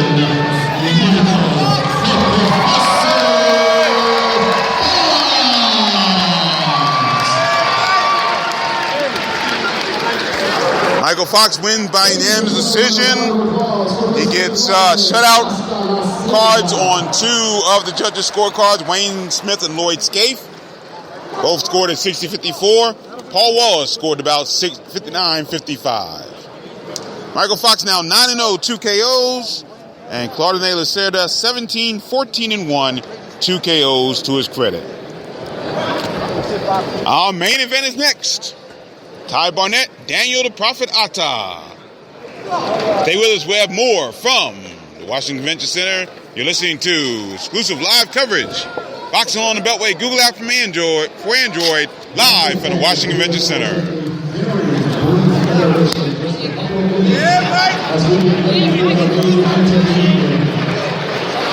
But before we go into that intermission, we have boxing royalty in the house that I would like to introduce to you. He is a 4-time world champion. He is held the WBC lightweight, WBO super featherweight, WBA welterweight championship. He is the current WBA super lightweight champion, and he is one of the best pound-for-pound boxers in the world. He is also about billions. Ladies and gentlemen, Adrian Broner. April 1st, tell him about April 1st. April 1st, he's defending his title here. Yep, I got it. Okay. Boxing fans, we would like to remind you and encourage you to come out to the DC Armory on April 1st, where Adrian will be defending his title. Once again, that is April 1st at the DC Armory. You covering it? Yeah, oh yeah, I'll be there. Definitely. Yeah, I'll be here too. Don't go too far. Jared Digital Wings. Matt, this is Wayne. Nice to meet you. Who you with? Queensberry Rules. Oh, okay, you with Tim? No, yeah. Okay, good. Tell Tim I said hi, please. I'll do it. Mm-hmm. That's my buddy there. I like him. Good guy. Yeah, I love Tim. Good guy. Mm-hmm. Yeah, I just moved up here like 5 months ago. Huh? So I just moved up here Oh, last okay. fall. Welcome to the area. Welcome to the area. Jackson Benson. Yeah, I like it. Nice. There's no fight cards where I was living. Okay, where you live? I live in Alexandria. Okay. Cool. Jackson Benson. 429.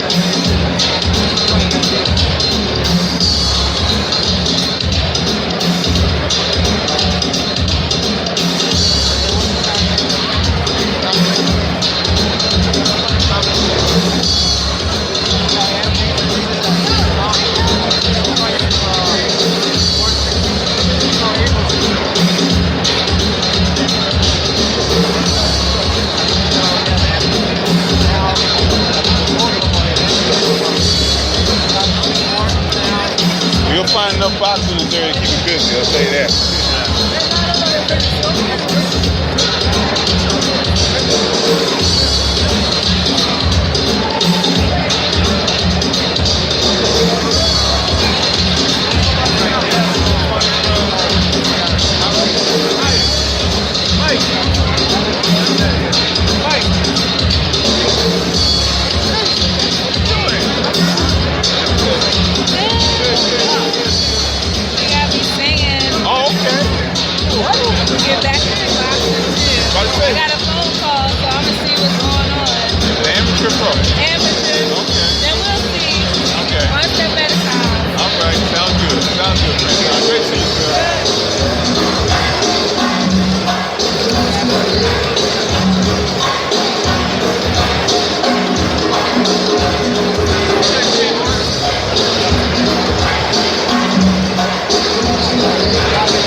several great young fighters in the building that we would like to recognize. Check this right now, man out on April 29th in Atlantic City. Philip Jackson Benson. Philip, come on up.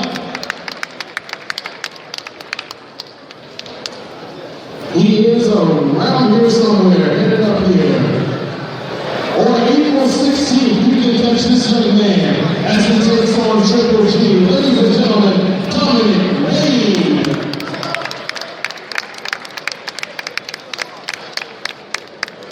If you're in the house, gentlemen, come on up here. Take your bow. Also in the building tonight, you all know them, Anthony and Lamont Peterson. In the house tonight. April 1st. These next young men will be taking on, they will be competing at the DC Armory on April 1st. Please welcome up to the ring, Kareem Martin. Also competing on April 1st, Robert Easter. And let's hear it for Gervonta Davis. You told him to come up to the ring. Demetrius Ballard and Lamont Roach. They're on the March 5th card. And Lamont Roach Jr. March 5th at the Armory. There's also a card on March 5th. Lamont Roach and Demetrius Ballard. On the card on March 5th. Also in the building, Mark T-Sharp Johnson. Hall of Famer. I call him the Hall of Famer. Also in the building tonight, Mr. Gerald Tucker. So make sure we have some exciting boxing action coming up March 5th and April 1st at the DC Armory.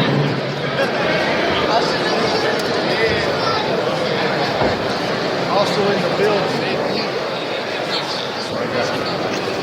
Oh. Hey, Ladies and gentlemen, also in the building, former boxing champion Wilfredo de la Cruz. Where he at?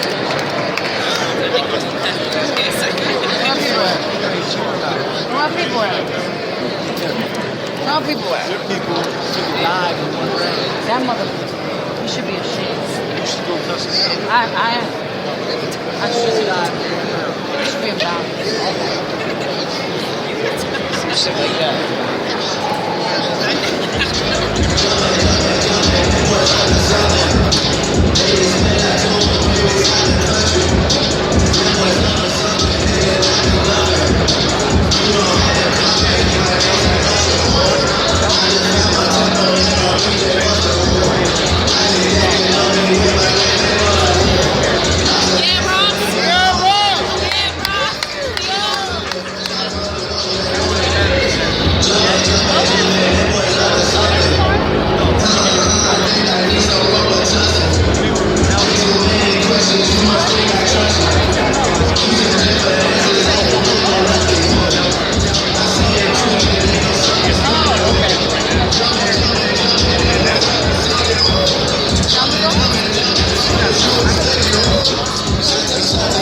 thanks for staying with us here from the Washington Convention Center. Get ready for our main event.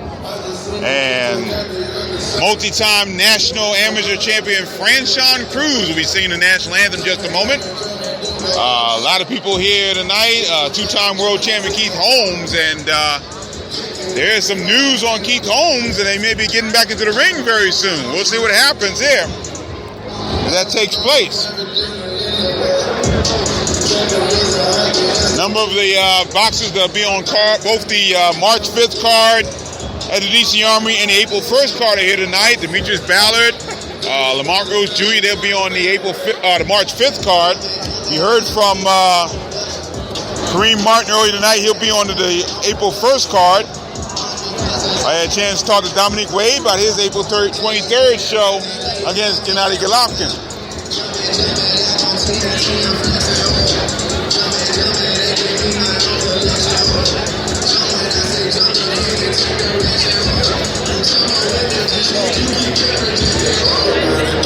Franchon Cruz, a multi-time national amateur champion, 2-time women's Olympic trials participant. And as I usually do, I kid her about possibly turning pro down the road. Her husband is a pro, Glenn DeZern, and he'll be coming back soon. I think he's scheduled to be on the May 14th card at the Maryland State Fairgrounds in Timonium, Maryland. And also scheduled to be on that card is Tyra Douglas, Lady Tiger. Is scheduled to be on that card as well. That's May 14th at the Maryland State Fairgrounds in Timonium. Because we have a lot of things going on between now and then. It should be very interesting to see what happens as this area commences.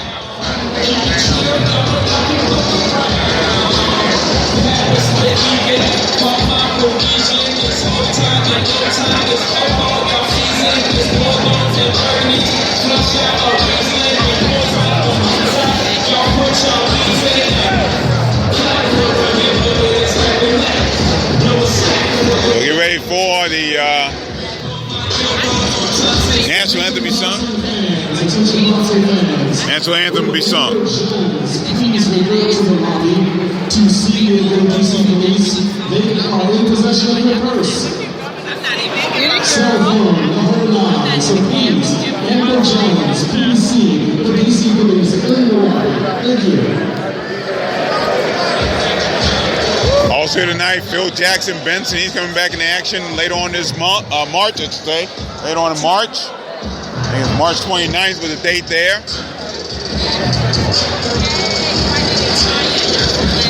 Couple of the four kings of Beltway boxing. Not only is Keith Holmes here, but also Hall of Famer Mark Too Sharp Johnson is here as well.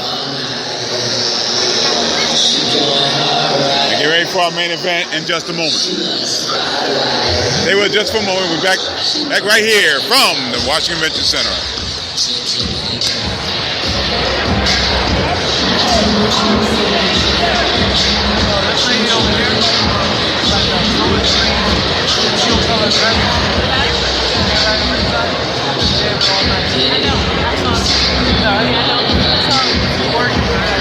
The whole time, especially when Beyonce came on.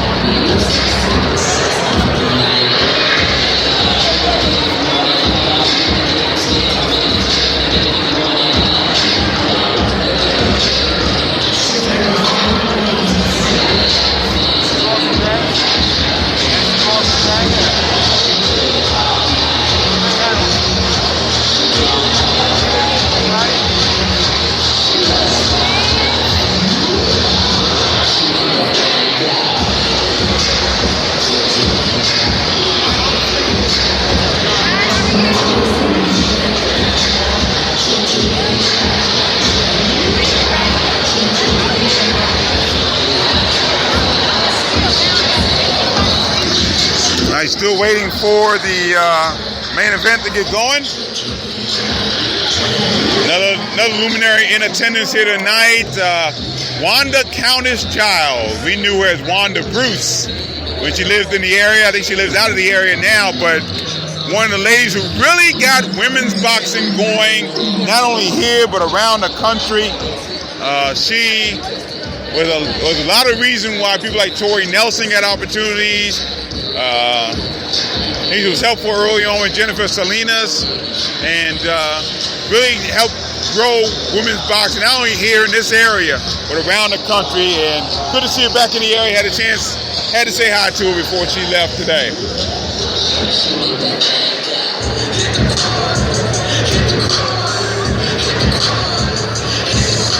So right now, I'm not exactly sure what the holdup is. I think Franchon Cruz at least was in the ring. Oh, there she is. She's in the ring.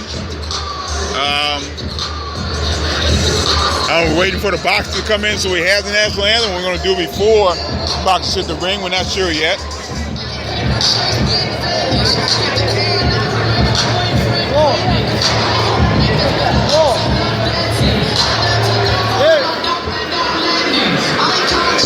We're getting ready ready for our main event here, live from the Washington Convention Center here on Boxing Along the Beltway, on the Google app for Android, as well as Spreaker.com, iHeartRadio.com, as well as YouTube. We thank you so much for joining us. I'm Gary Digital Williams. Juan Marshall will be by my side in the very near future. Still recuperating from his situations, and hopefully we know he'll get better. In fact, he's getting better every day. So we look forward to seeing him later on this year. Actually, later on next month, hopefully, if all goes well. Be late next month, we'll see him here by my side, calling the action right here on the Boxing on the Beltway Google app for Android. We're brought to you tonight by Real-Time Pain Relief, I should say. Real-Time Pain Relief. Rub it on. The pain is gone in real time. You can visit www.stopachesandpains.com. www.stopachesandpains.com.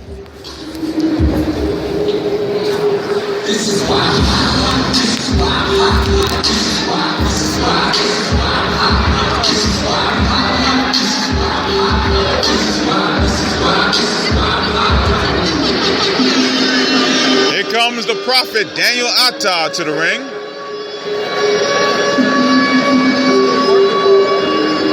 Once challenged for the world title against Acelino Freitas. Usually a very durable boxer. He's been known over the years to mess up TV plans. He did that not too long ago here in Washington during a card that was on national television. They had the earlier bouts on another cable network. And in fact, the guy he fought, Robert Easter, is here tonight. And Easter was supposed to knock out Atta in nothing flat, and Atta went the entire distance with him and actually knocked Dominic Wade, who was scheduled to be on TV that night, knocked him off the telecast that night. That was I believe it was either the Peterson-Jordan fight or possibly the Hopkins-Shumenov card. I looked it up.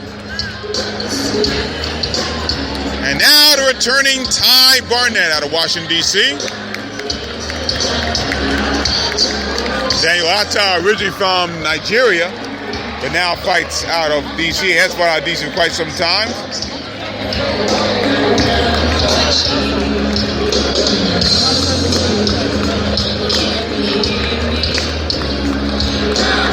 Ty Barnett back with the headbangers. He was away from him for a little bit. Now he is back with the headbangers.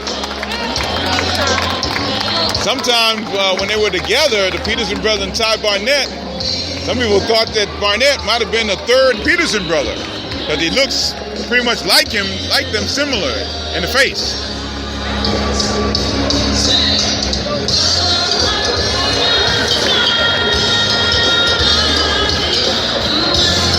Ty Barnett decked out in the colors of the nation's capital, red and white, and the flag as well.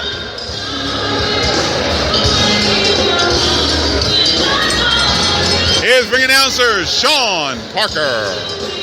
Boxing fans, ladies and gentlemen, will you all please rise, gentlemen, your movie mats for the singing of the national anthem.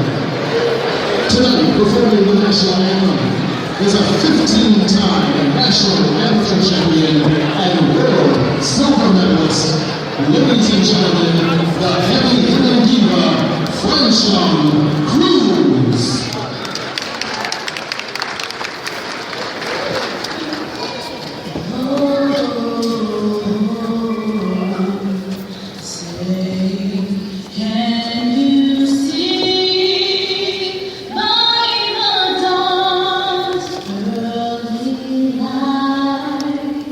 For so proudly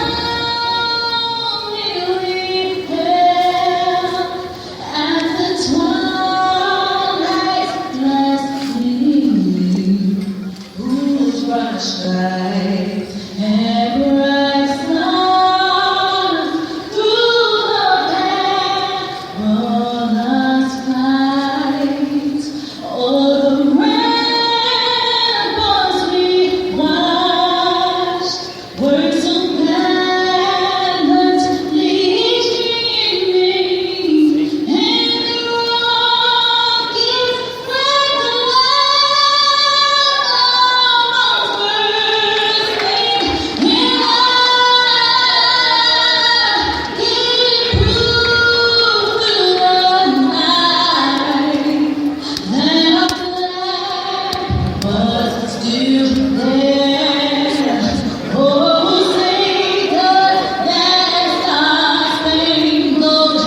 heavy-hitting diva, Franchon Cruz, who has shorted by 6 national titles. She has 15, actually. And a 2-time Olympic trials participant. Here's Sean Parker. Ladies and gentlemen, King's Promotions, promoter Marshall Kaufman, matchmakers Marshall Kaufman and Ross Molinski present the main event of the evening. This bout is sanctioned by the BC Boxing and Wrestling Commission. Adam Weers, Chairman, Commissioners Andrew Huff and Kimberly Lockett, Deputy Commissioner S. Skip Brown, and Special Assistant Andrew Jackson. The judges for this event, William Smith, Paul Wallace, and Lloyd Steve. The timekeeper of the bell is Michelle Hammonds, and the third man in the ring is Joseph Cooper. And now, boxing fans, this is the main event of the evening, scheduled for 8 rounds in the super lightweight division. Introducing first in the blue corner, he weighed in at 136 pounds. His professional record consists of 28 victories, 1 draw, 11 of those victories by knockout. From the nation's capital, Washington, D.C., Daniel, the Prophet Atta. His opponent in the red corner, he weighed in at 138 pounds. His professional record, 22 wins. Behind only 4 defeats and 1 draw, 14 of those wins by knockout.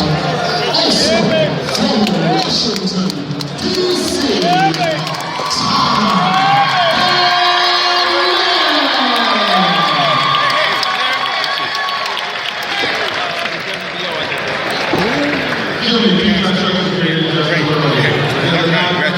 So that's next week, right? We got the Eskimo fight. Wow. Hey.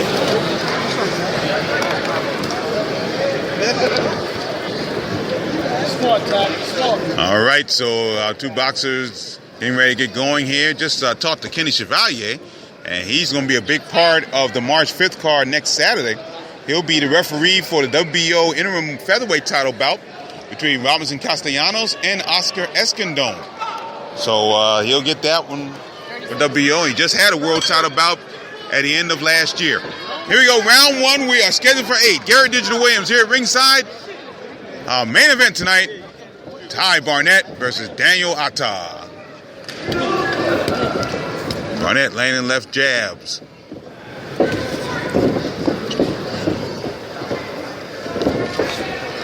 Again, Atta can be very durable at times.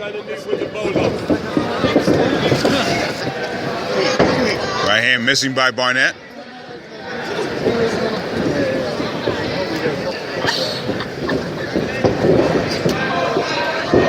Barnett trying to walk Atta down. Barnett a little taller.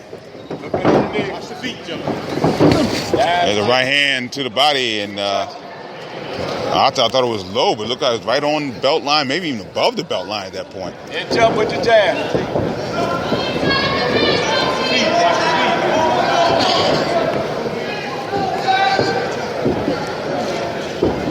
Atta southpaw. There's a right hand missing by Barnett. First minute, round 1, scheduled for 8. There's a right hand uppercut by Barnett.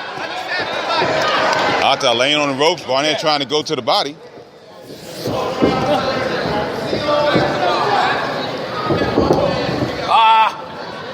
Bolo's underneath you good. Jab gonna make his head fall. Barnett just trying to land shot, just stalking Atta right now. Atta tries for a left hand. They tangle a little bit. And referee Joe Cooper letting them fight their way out of there. Barnett trying to land right hands and finally breaks it. And he gave the command to break, and Atta didn't hear it at the time. That's it. Left hand landing missing by Barnett. Left hand by Barnett. Good underneath. Keep right hand missing by Atta. Into the final minute of round 1 was scheduled for 8. Lead him with something when he come forward. Keep touching him. Right hand by Barnett. Back to the jab. Don't let him walk back in there. Bolo's going Ata can be knocked down, but he seems to stay the distance and come the distance. You're looking for a counter. Even after being knocked down a couple of times. There's a right hand by Barnett. Left hand to the body by Barnett. Ata ducks out of the way, comes forward. Inside the final minute, round 1, scheduled for 8. There's left hand by Barnett. Meet him with it. Left jab by Barnett. Good combination. Final seconds, round 1 was scheduled for 8. Again, Barnett just Ty Barnett just walking down Ata throughout this first round as the round comes to a close. So Ty Barnett a little taller, used to this weight a little bit more. Daniel Ata pretty much a lightweight for the bulk of his career.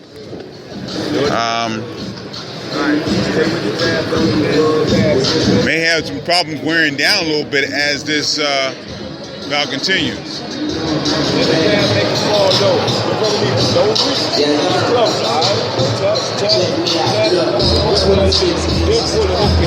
So we'll see what happens here as we go. And now immediately following this card, we will have our Boxing on Beltway post-fight wrap-up show.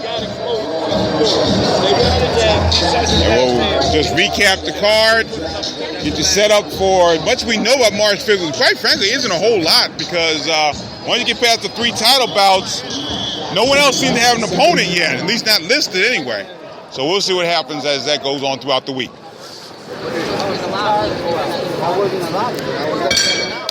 Round 2, we're scheduled for 8. Barnett trying to land left hand. Barnett trying to duck and dodge a little bit. But again, Barnett coming forward.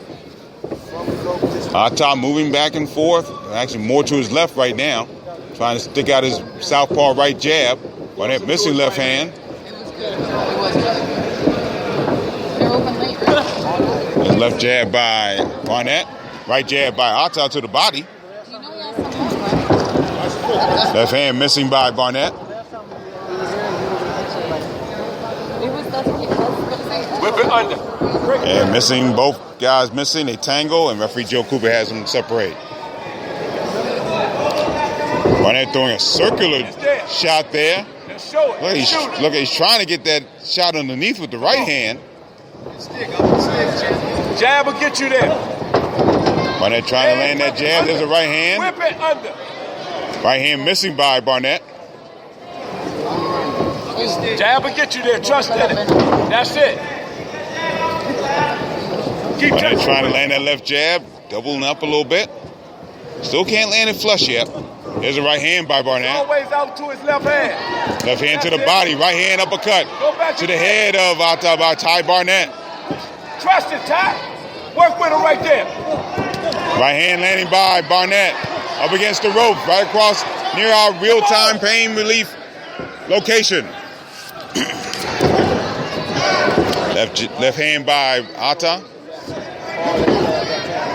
Ata trying to throw the left hand to the body. Can't get it done yet. There's a right hand to the body by Barnett. Sweeping right hand. Keep going to the bolo, son. Right hand down the pike by Barnett. So we're heading inside the final minute of round number 2. Behind your jab. Trust in it. It's going to be a counter left hand coming. Right hand missing by Barnett. Once again, Joe Cooper warning the 2 men to watch their feet. Got the southpaw Ata against the conventional Barnett. That's it. Right hand just missing by Ty Barnett. Trying to trap Ata in the corner neutral corner off to our left.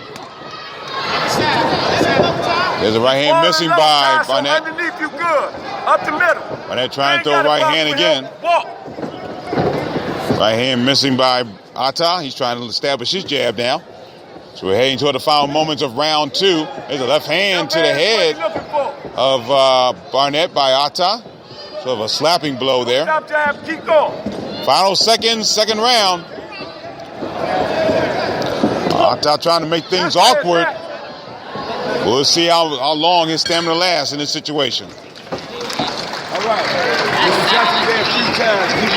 Once again, a reminder, we'll be live. Well, actually, we'll be reporting from the March 5th card, the Golden Boy card, Golden Boy Promotions card at the DC Armory. We'll give you a recap of the undercard bouts, the bout you will not see on television.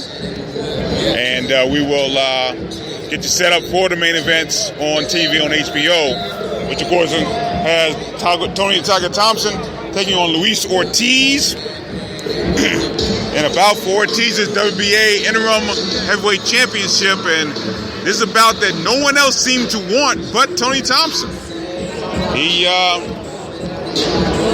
really did not want, and no one else seemed to want the bout very well, but he definitely wanted it and got the opportunity, his third world title opportunity for Tony Thompson. You'll see it at the DC Armory in Washington, D.C., not too far from where we are on the other side of town. And we'll give you all the details about that not only tonight, but also throughout the week leading up to fight night. Round 3, we're scheduled for 8. Ty Barnett facing Daniel Atta, who's charging a little bit more in this third round. Trying to land left hand.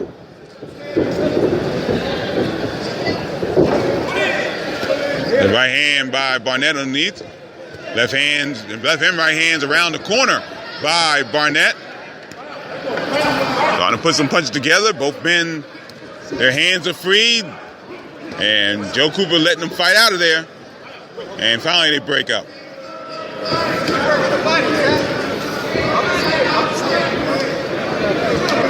Coming with the left. Left hand by Atta. Caught Barnett in a crouch a little bit. First minute, round number 3. Step up. Make the rough fall. Both men tangle, and down again. They don't go down. They get tangled, and referee Joe Cooper breaks them up.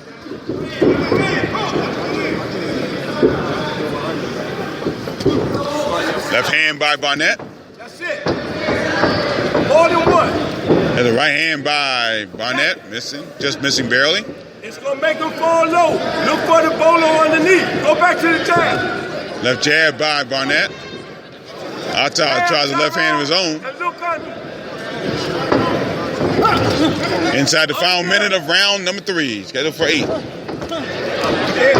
And tangle once again. Both men's hands are free, but referee Joe Cooper has to separate them.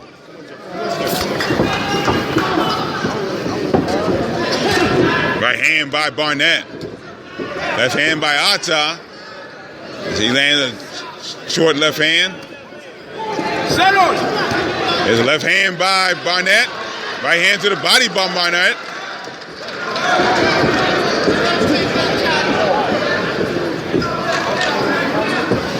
Walk down. Barnett waiting for Atta to swing, and he swings the left hand. Left hand by Barnett. Right hand underneath by Barnett. Barnett misses the right hand. They tangle once again. Referee Joe Cooper has to separate them. Left hand coming. Into the final seconds of this third round, we're scheduled for 8. It's right there, bitch. Jab.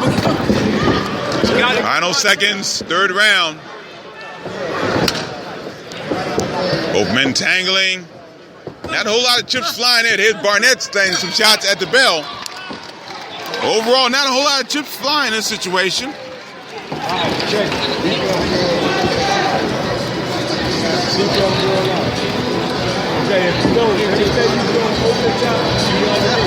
Boxing fans, another notable that is in the ballroom that we would like to recognize, ladies and gentlemen, the governor of the Commonwealth of Virginia, His Excellency Terry McAuliffe.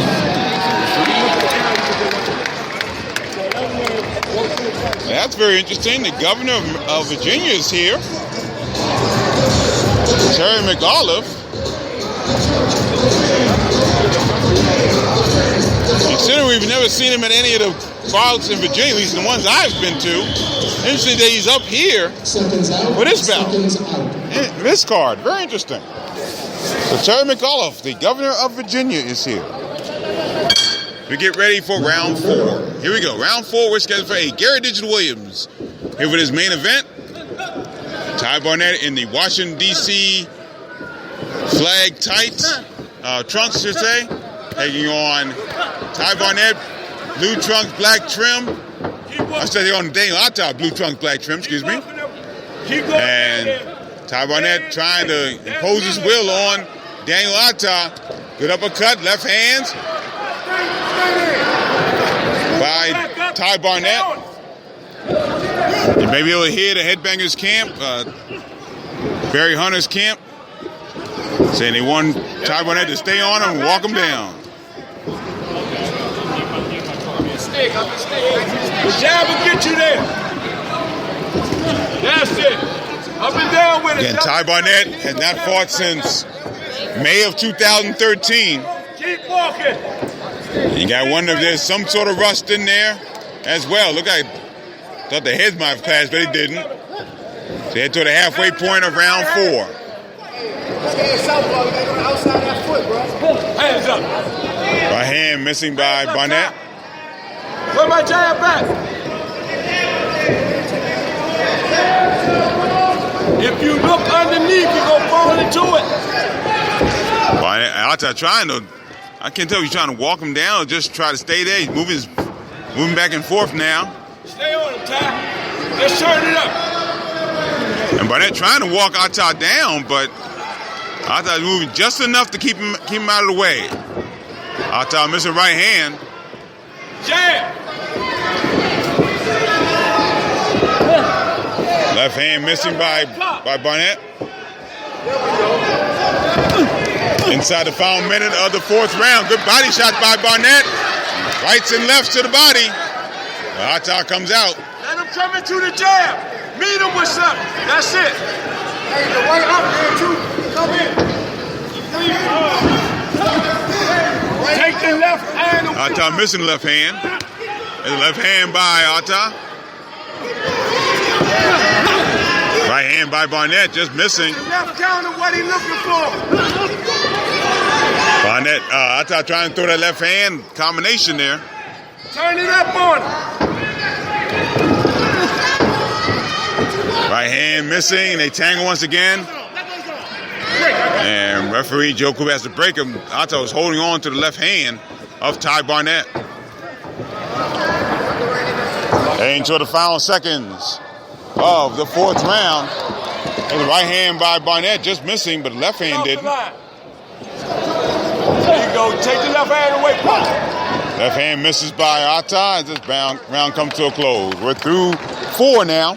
Only punch you're looking for is the left hand. You see it now. Looks like all Ty Barnett so far. Now make it rough for him. Real shape. You got him. Make it rough for him.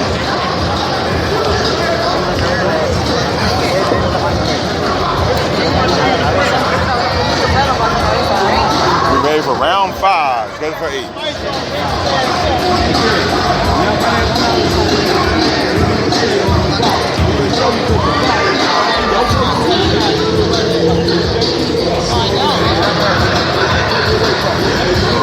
And for those who just joined us, the ring card girls have been walking around holding their hands up to signify the rounds because the ring cards somehow either walked, they I guess the time ran out, they didn't want to be paid overtime. I don't know what happened here. But so we'll see what happens here. Round 5, we're scheduled for 8.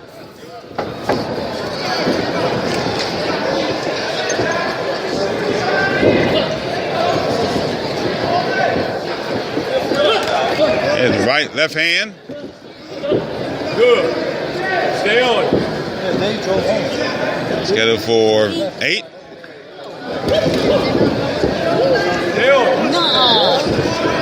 Barnett trying to get in there, trying to land some shots. There's a right hand. He's looping, sort of a looping right hand. Right hand to the body. Don't stop jabbing, son. Trust it. Left hand missing by Atta. Barnett trying to establish his jab. There's a right hand by Barnett. And that made Atta stumble a little bit. There's a right hand by Barnett again. Atta now trying to throw a right hand.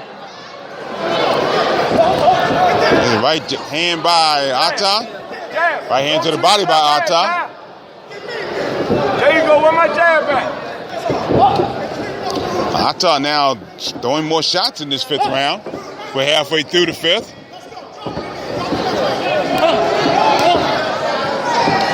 Looking for the left counter, Ty. Barnett trying to throw his jab. Jab will get you there. There's a right uppercut missing by Barnett. Step up, Tyrone. Left hand missing by Atta.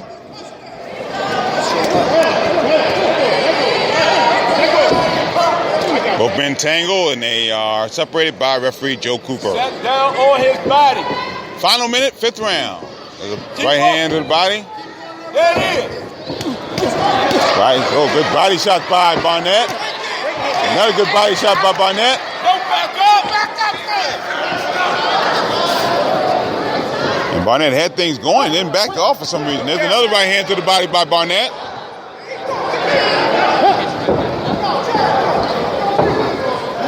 Jab, Tyrone.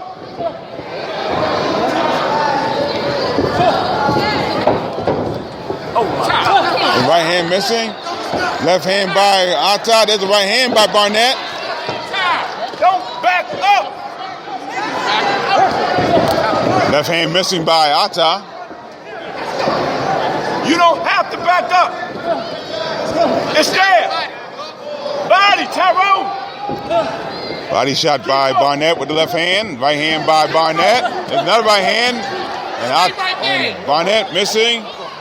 And Atta headlocks Barnett right over our Spreaker.com location, our iHeartRadio.com location, as the bell rings for round 5. And again, I think we're seeing anyway, the Russ situation being there with Ty Barnett. Has not been in the ring since May of 2013. And I think it is showing a little bit. Just a T-Tad. Look at the situation where he is not completing what he starts in certain rounds. He gets him going. Barnett gets some of the shots and he backs off. And then you start to wonder when the time taking off is taking its toll a little bit. Meanwhile, Daniel Atta has been very active pretty much throughout his career. Now in the 5th round, not 6th round, excuse me.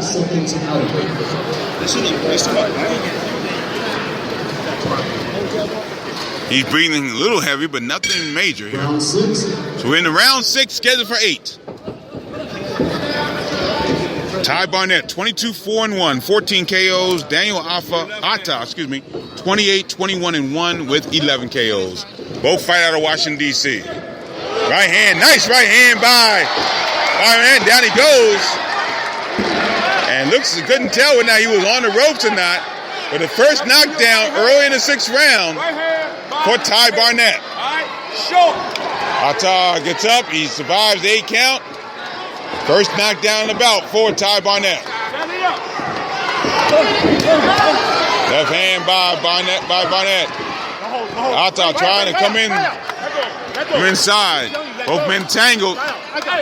And referee Joe Cooper, after a little bit of tussling, breaks him up. And you got to see whether or not if Barnett can really put on the pressure, he'll probably can end this fight right here. Trying to uppercut Barnett. Atta trying the left hand. Make it rough for him, Ty. Make it rough for him. Left hand to the body by Atta, missed. Barnett trying the left hand. Atta missing with the left hand. Right hand tagging up tight. Make it rough for him. Leave him right there. There's right hand. Come on. Right hand by Ty Barnett. Right hand by left hand by Atta. Come back. And Barnett tries to go up right hand. Atta tries the combination to the face. Both miss. Right hand to the body. Left hand to the body by Barnett. Right over our iHeartRadio.com location. Big right hand by Atta. Barnett, excuse me. Big right hand by Barnett. Ata trying to land the left hand, misses.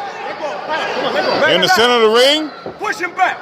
And Ata, Barnett trying to close his will now. Trying to pick up the pace.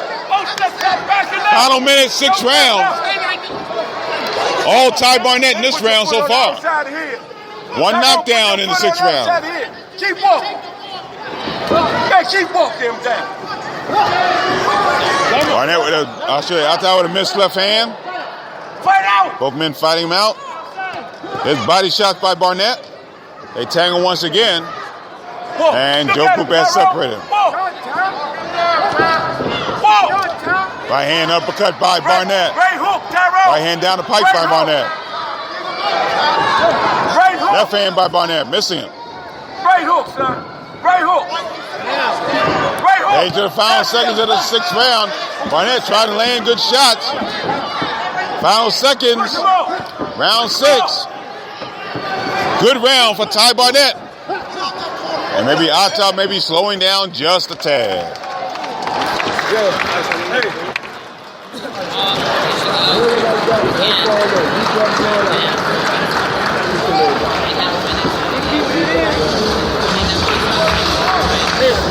Get ready for round 7 coming up.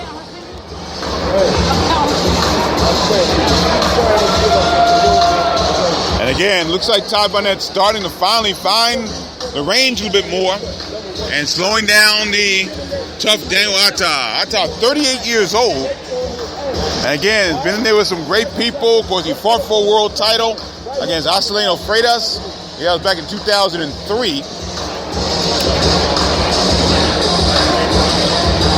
And he's been one of those guys that you got to get through as a prospect to make your way toward a championship. He's one of those gatekeepers. Been there for a long, long time in that position.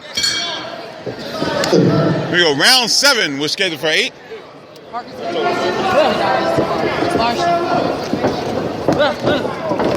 Barnett trying to land that left jab. Don't give him no distance. That's it. He ain't gonna punch him. Left jab landing. Left hand count is what he wants. Left hand missing. Keep walking. Come on, man. Get on him. Missing with the right hand there. Oh, there's a good right hand by Barnett. Landing the right hand. Ata surviving, trying to duck. And smother Ty Barnett's punches. Both men tangle, and referee has separated them. Ata with a couple shots, missing. Get him off for you. Push him off for you. Both men tangling, and they separate themselves this time. First minute, round 7, scheduled for 8. Turn it up, Ty. He ain't got nothing left. He's done. Walk. Right hand uppercut just missing by Barnett. Kind of a glancing blow there. Right hook. Right hook. Right hook. Ata up against the ropes, trying to throw combinations. That's it. Uppercut right hook by Barnett. Again, Tyrone. Benjamin right uppercut. Left jab by Barnett. Stay right there. They tangle once again. Right hook. And have to be separated by referee Joe Tyrone, Cooper. don't give him no space. Halfway through round 7, we're scheduled for 8. Right. Left hand by Ata to the body. Just missing. Barnett tried a wild right hook and missed. That's it. Keep walking. The fight's about to go on. He buying time. There's a right hand landing by Ata. By Barnett.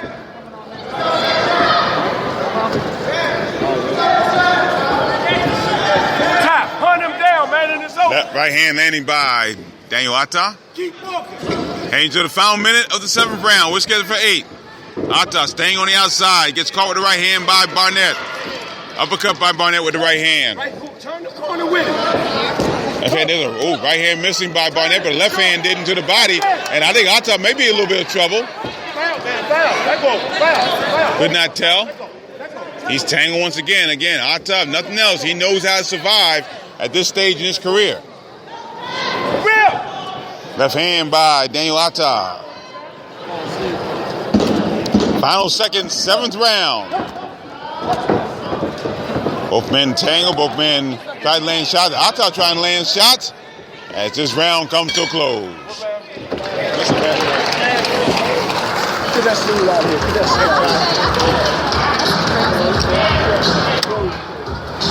Going to 8th and final round coming up.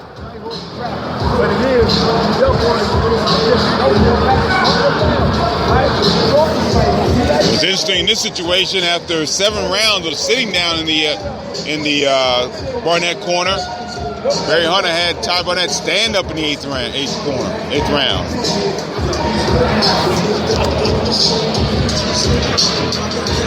Get the impression he's not totally pleased with the performance.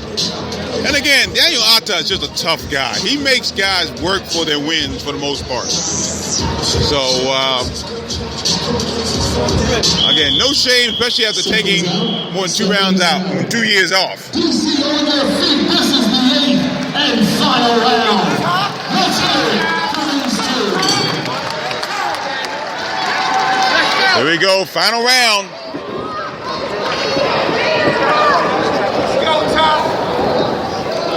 Barnett trying to land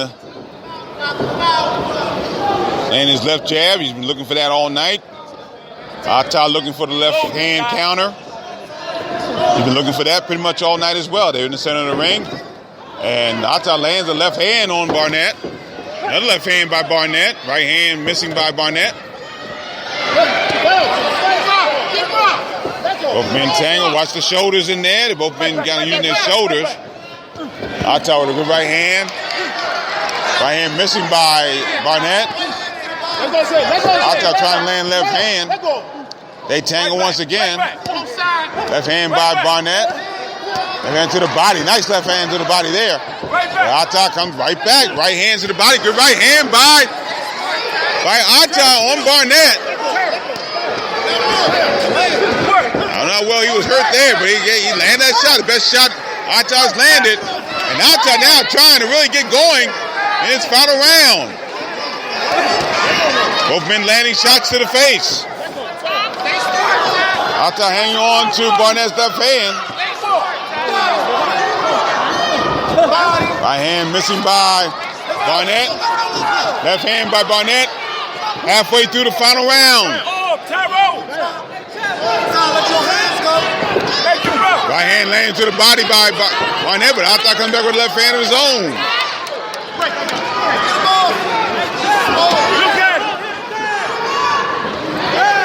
Barnett trying to walk Ata down again. He hits him with the right hand and drops him. Out of 4, 5, 6, 7. Ata gets up. A little stumbly, but Barnett finally found the right hand he's been looking for all night. He lands it. Second knockdown of the fight. Ata tries to come back. With a minute to go in his final round. Right hand lands by Barnett. Ata hangs on right in front of our Spreaker.com location. Right hand uppercut missing. Left hand to the body. Ata with the right hand. Nice right hand by Ata. And down he goes by Barnett. Down goes Ata. Count is 5, 6. Ata's up on his feet. Gives his gloves out. And that's going to be it. Joe Cooper will stop the fight. And Ty Barnett in the 8th round scores a TKO over Daniel Ata.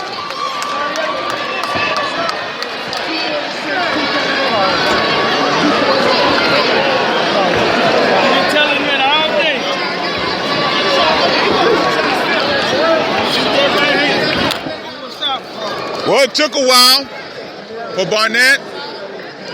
He finally got enough pressure on Ata to drop him a few times.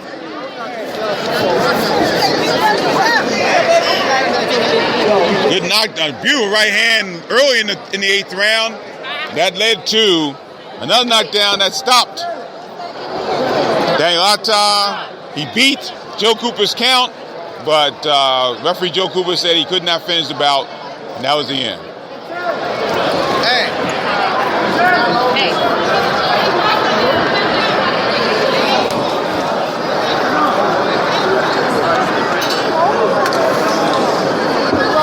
So we get the official time. Ring announcer Sean Parker in just a second.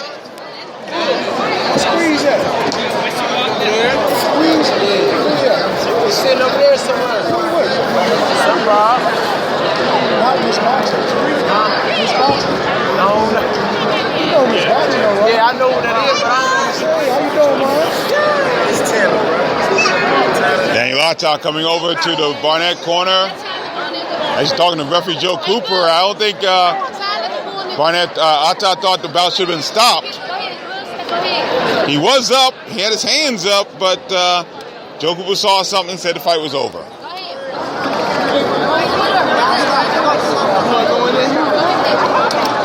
Here's ring announcer Sean Parker with the official time. All right, boxing fans. Referee Joseph Cooper stopped the bout at 2 minutes, 46 seconds of the 8th round. The winner by technical knockout,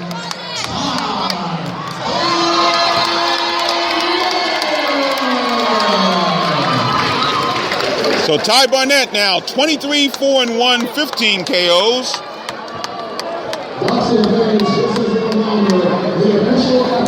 And Daniel Atta now falls to 28-22-1, 11 KOs.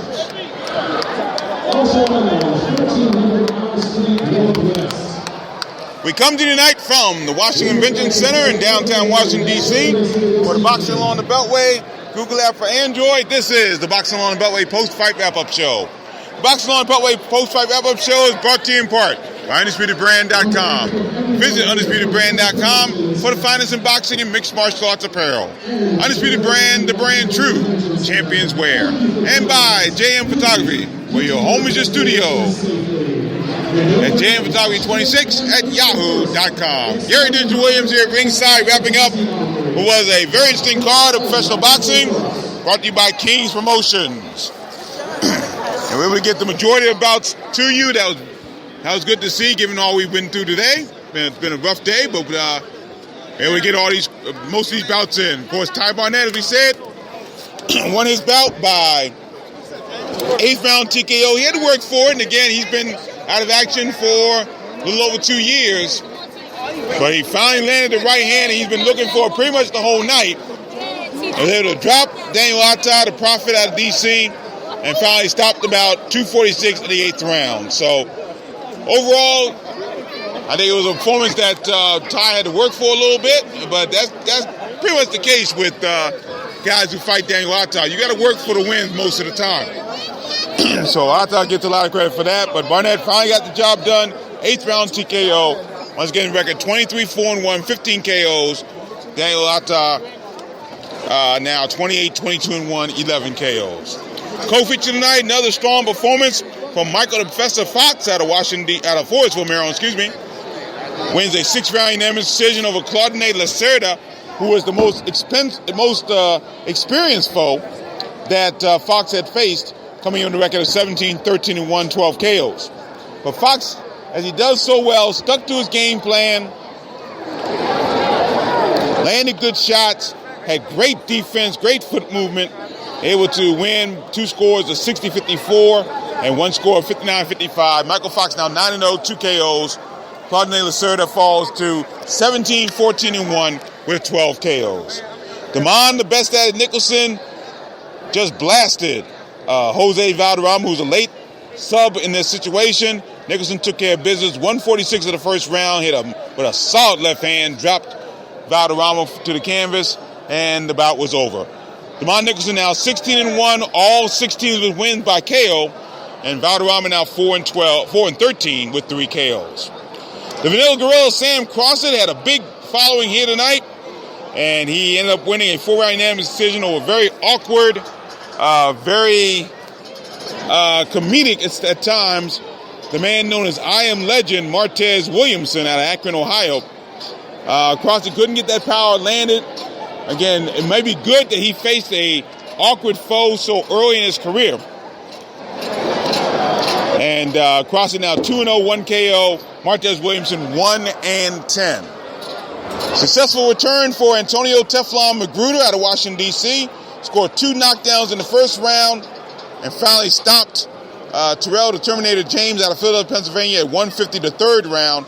Good performance in time back, although you got a little bit of ribbing from Adrian the Problem Bronner, who was sitting at ringside and kind of making fun of the fact that he'd been out for a while and looked a little winded. But really got the job done. He's now 4-0, 3 KOs. Terrell James now 1-3-1. Jordan Schimmel, I should say, out of Hudsonville, Michigan, now 20-1, 16 KOs. He won by fourth round DQ, disqualification over Willis the Prophet Lockett. Lockett just did too much holding, and he was having a tough time with Schimmel's power. He did get knocked down twice in the second round. He got a point taken away for holding in the fourth. Another one taken away. Actually, he got one taken away in the third as well as the fourth, and finally lost finally Lockett lost by DQ in that bout. So Jordan Schimmel has 20 wins now, 16 KOs, 1 loss. Willis Lockett now 14, 16, and 5 with 5 KOs. Patrick Harris out of Washington, D.C. had our first candidate for Beltway Boxing Knockout of the Year. He put on a brutal performance against Christopher Russell out of Shattuck, Oklahoma. Harris landed a brilliant first round knockout in the first round. He hit Russell with a solid right hand that stunned Harris. Stunned Russell, I should say. Stunned him and froze him in place for about 2 seconds before he fell face first, and the bout was over at 2:03 in the first round. Patrick Harris now 8-0, 5 KOs. He has short work ahead of him as he gets back, and he will be back in action on April 1st at the DC Armory. Luther Smith, 4-0, 4 KOs, 47-second knockout in the second round. That's the first time that Luther Lights Out Smith has been past the first round, but he did stop Charlemagne Jones out of Washington, D.C. at 47 seconds of the second round. Luther Smith now 4-0, all 4 wins by knockout. Charlemagne Jones 2-5-1, 2 KOs. And about as we walked in today, we didn't get a chance to see a lot of it, but Wesley Triplett won a 4-round split decision over Orlando Pugh. Did not get the scores on that, unfortunately, but it was a tough loss from what people say. A lot of people thought that Pugh may have won that bout, but Triplett got the win. 3-0 now, 1 KO. Orlando Pugh now 1-7-1. So, and 1 KO. So that covers the card here briefly, and it gets us set up for an exciting March that begins 1 week from tonight. We'll be at the DC Armory in Washington, D.C. for the bout that features the main event for the WBA Interim Heavyweight Championship. Luis the Real King Kong Ortiz taking on Tony the Tiger Thompson of D.C. That should be very, very interesting. Demetrius Ballard, Lamont Roach Jr., Kevin Rivers Jr. also on that card. No word yet on their opponents. There are 2 more title fights on the card. Of course, Saddam Ali takes on Jesse Vargas for the vacant WBO welterweight title. And Oscar Escandón battles Robinson Castellanos for the interim WBC featherweight championship. Now, as you may have read, and if you didn't, hopefully you read it on the blog, the card that was scheduled for Saturday, March 12th at Mohegan Sun in Uncasville, Connecticut, and that bout was canceled based on the situation that took place with Keith Thurman in the accident. He was scheduled to take on Sean Porter for his WBA welterweight title. And whole card was canceled, including Thomas Williams Jr.'s bout against La Bamba Rodriguez, Edwin La Bamba Rodriguez. And also a bout that was scheduled to be on that card, Gary Russell Jr. was scheduled to defend his WBC featherweight championship against WBC featherweight championship against Oscar Escandón. Now, I think I said earlier tonight that Oscar Escandón's bout against Robinson Castellanos it's for the WBO featherweight championship is not. It's for the WBC championship. The bout that Kenny Chevalier referee will be the co-feature, and that will be the bout between Jesse Vargas and Saddam Ali for the vacant WBO welterweight championship. Our very own Kenny Chevalier will be the referee for that bout. That's March 5th. Also Saturday, March 5th is a card at the Masonic Temple in Norfolk, Virginia. James Hogan and Tori Nelson teaming up for promotion of that card. Seth Billups, Matthew Abregu, on that card and a couple others as well. That's Saturday, March 5th at the Masonic Temple in Norfolk, Virginia. On Saturday, March 26th, we have the card at the UDC Sports Complex, University of the District of Columbia Sports Complex, featuring Brandon Quarles as the headline on that card. And then it all comes back to April 1st. And that's back at the DC Armory. Adrian Bronner taking on Ashley Theophane for Bronner's title. And that should be very interesting to see what happens in that particular card. Should be very good to see. We'll talk more about that as the weeks go on.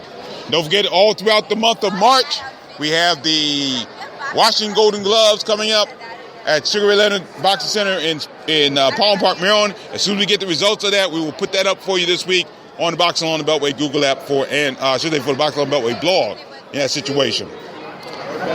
And, of course, the Washington Golden Gloves finals on Saturday, April 2nd.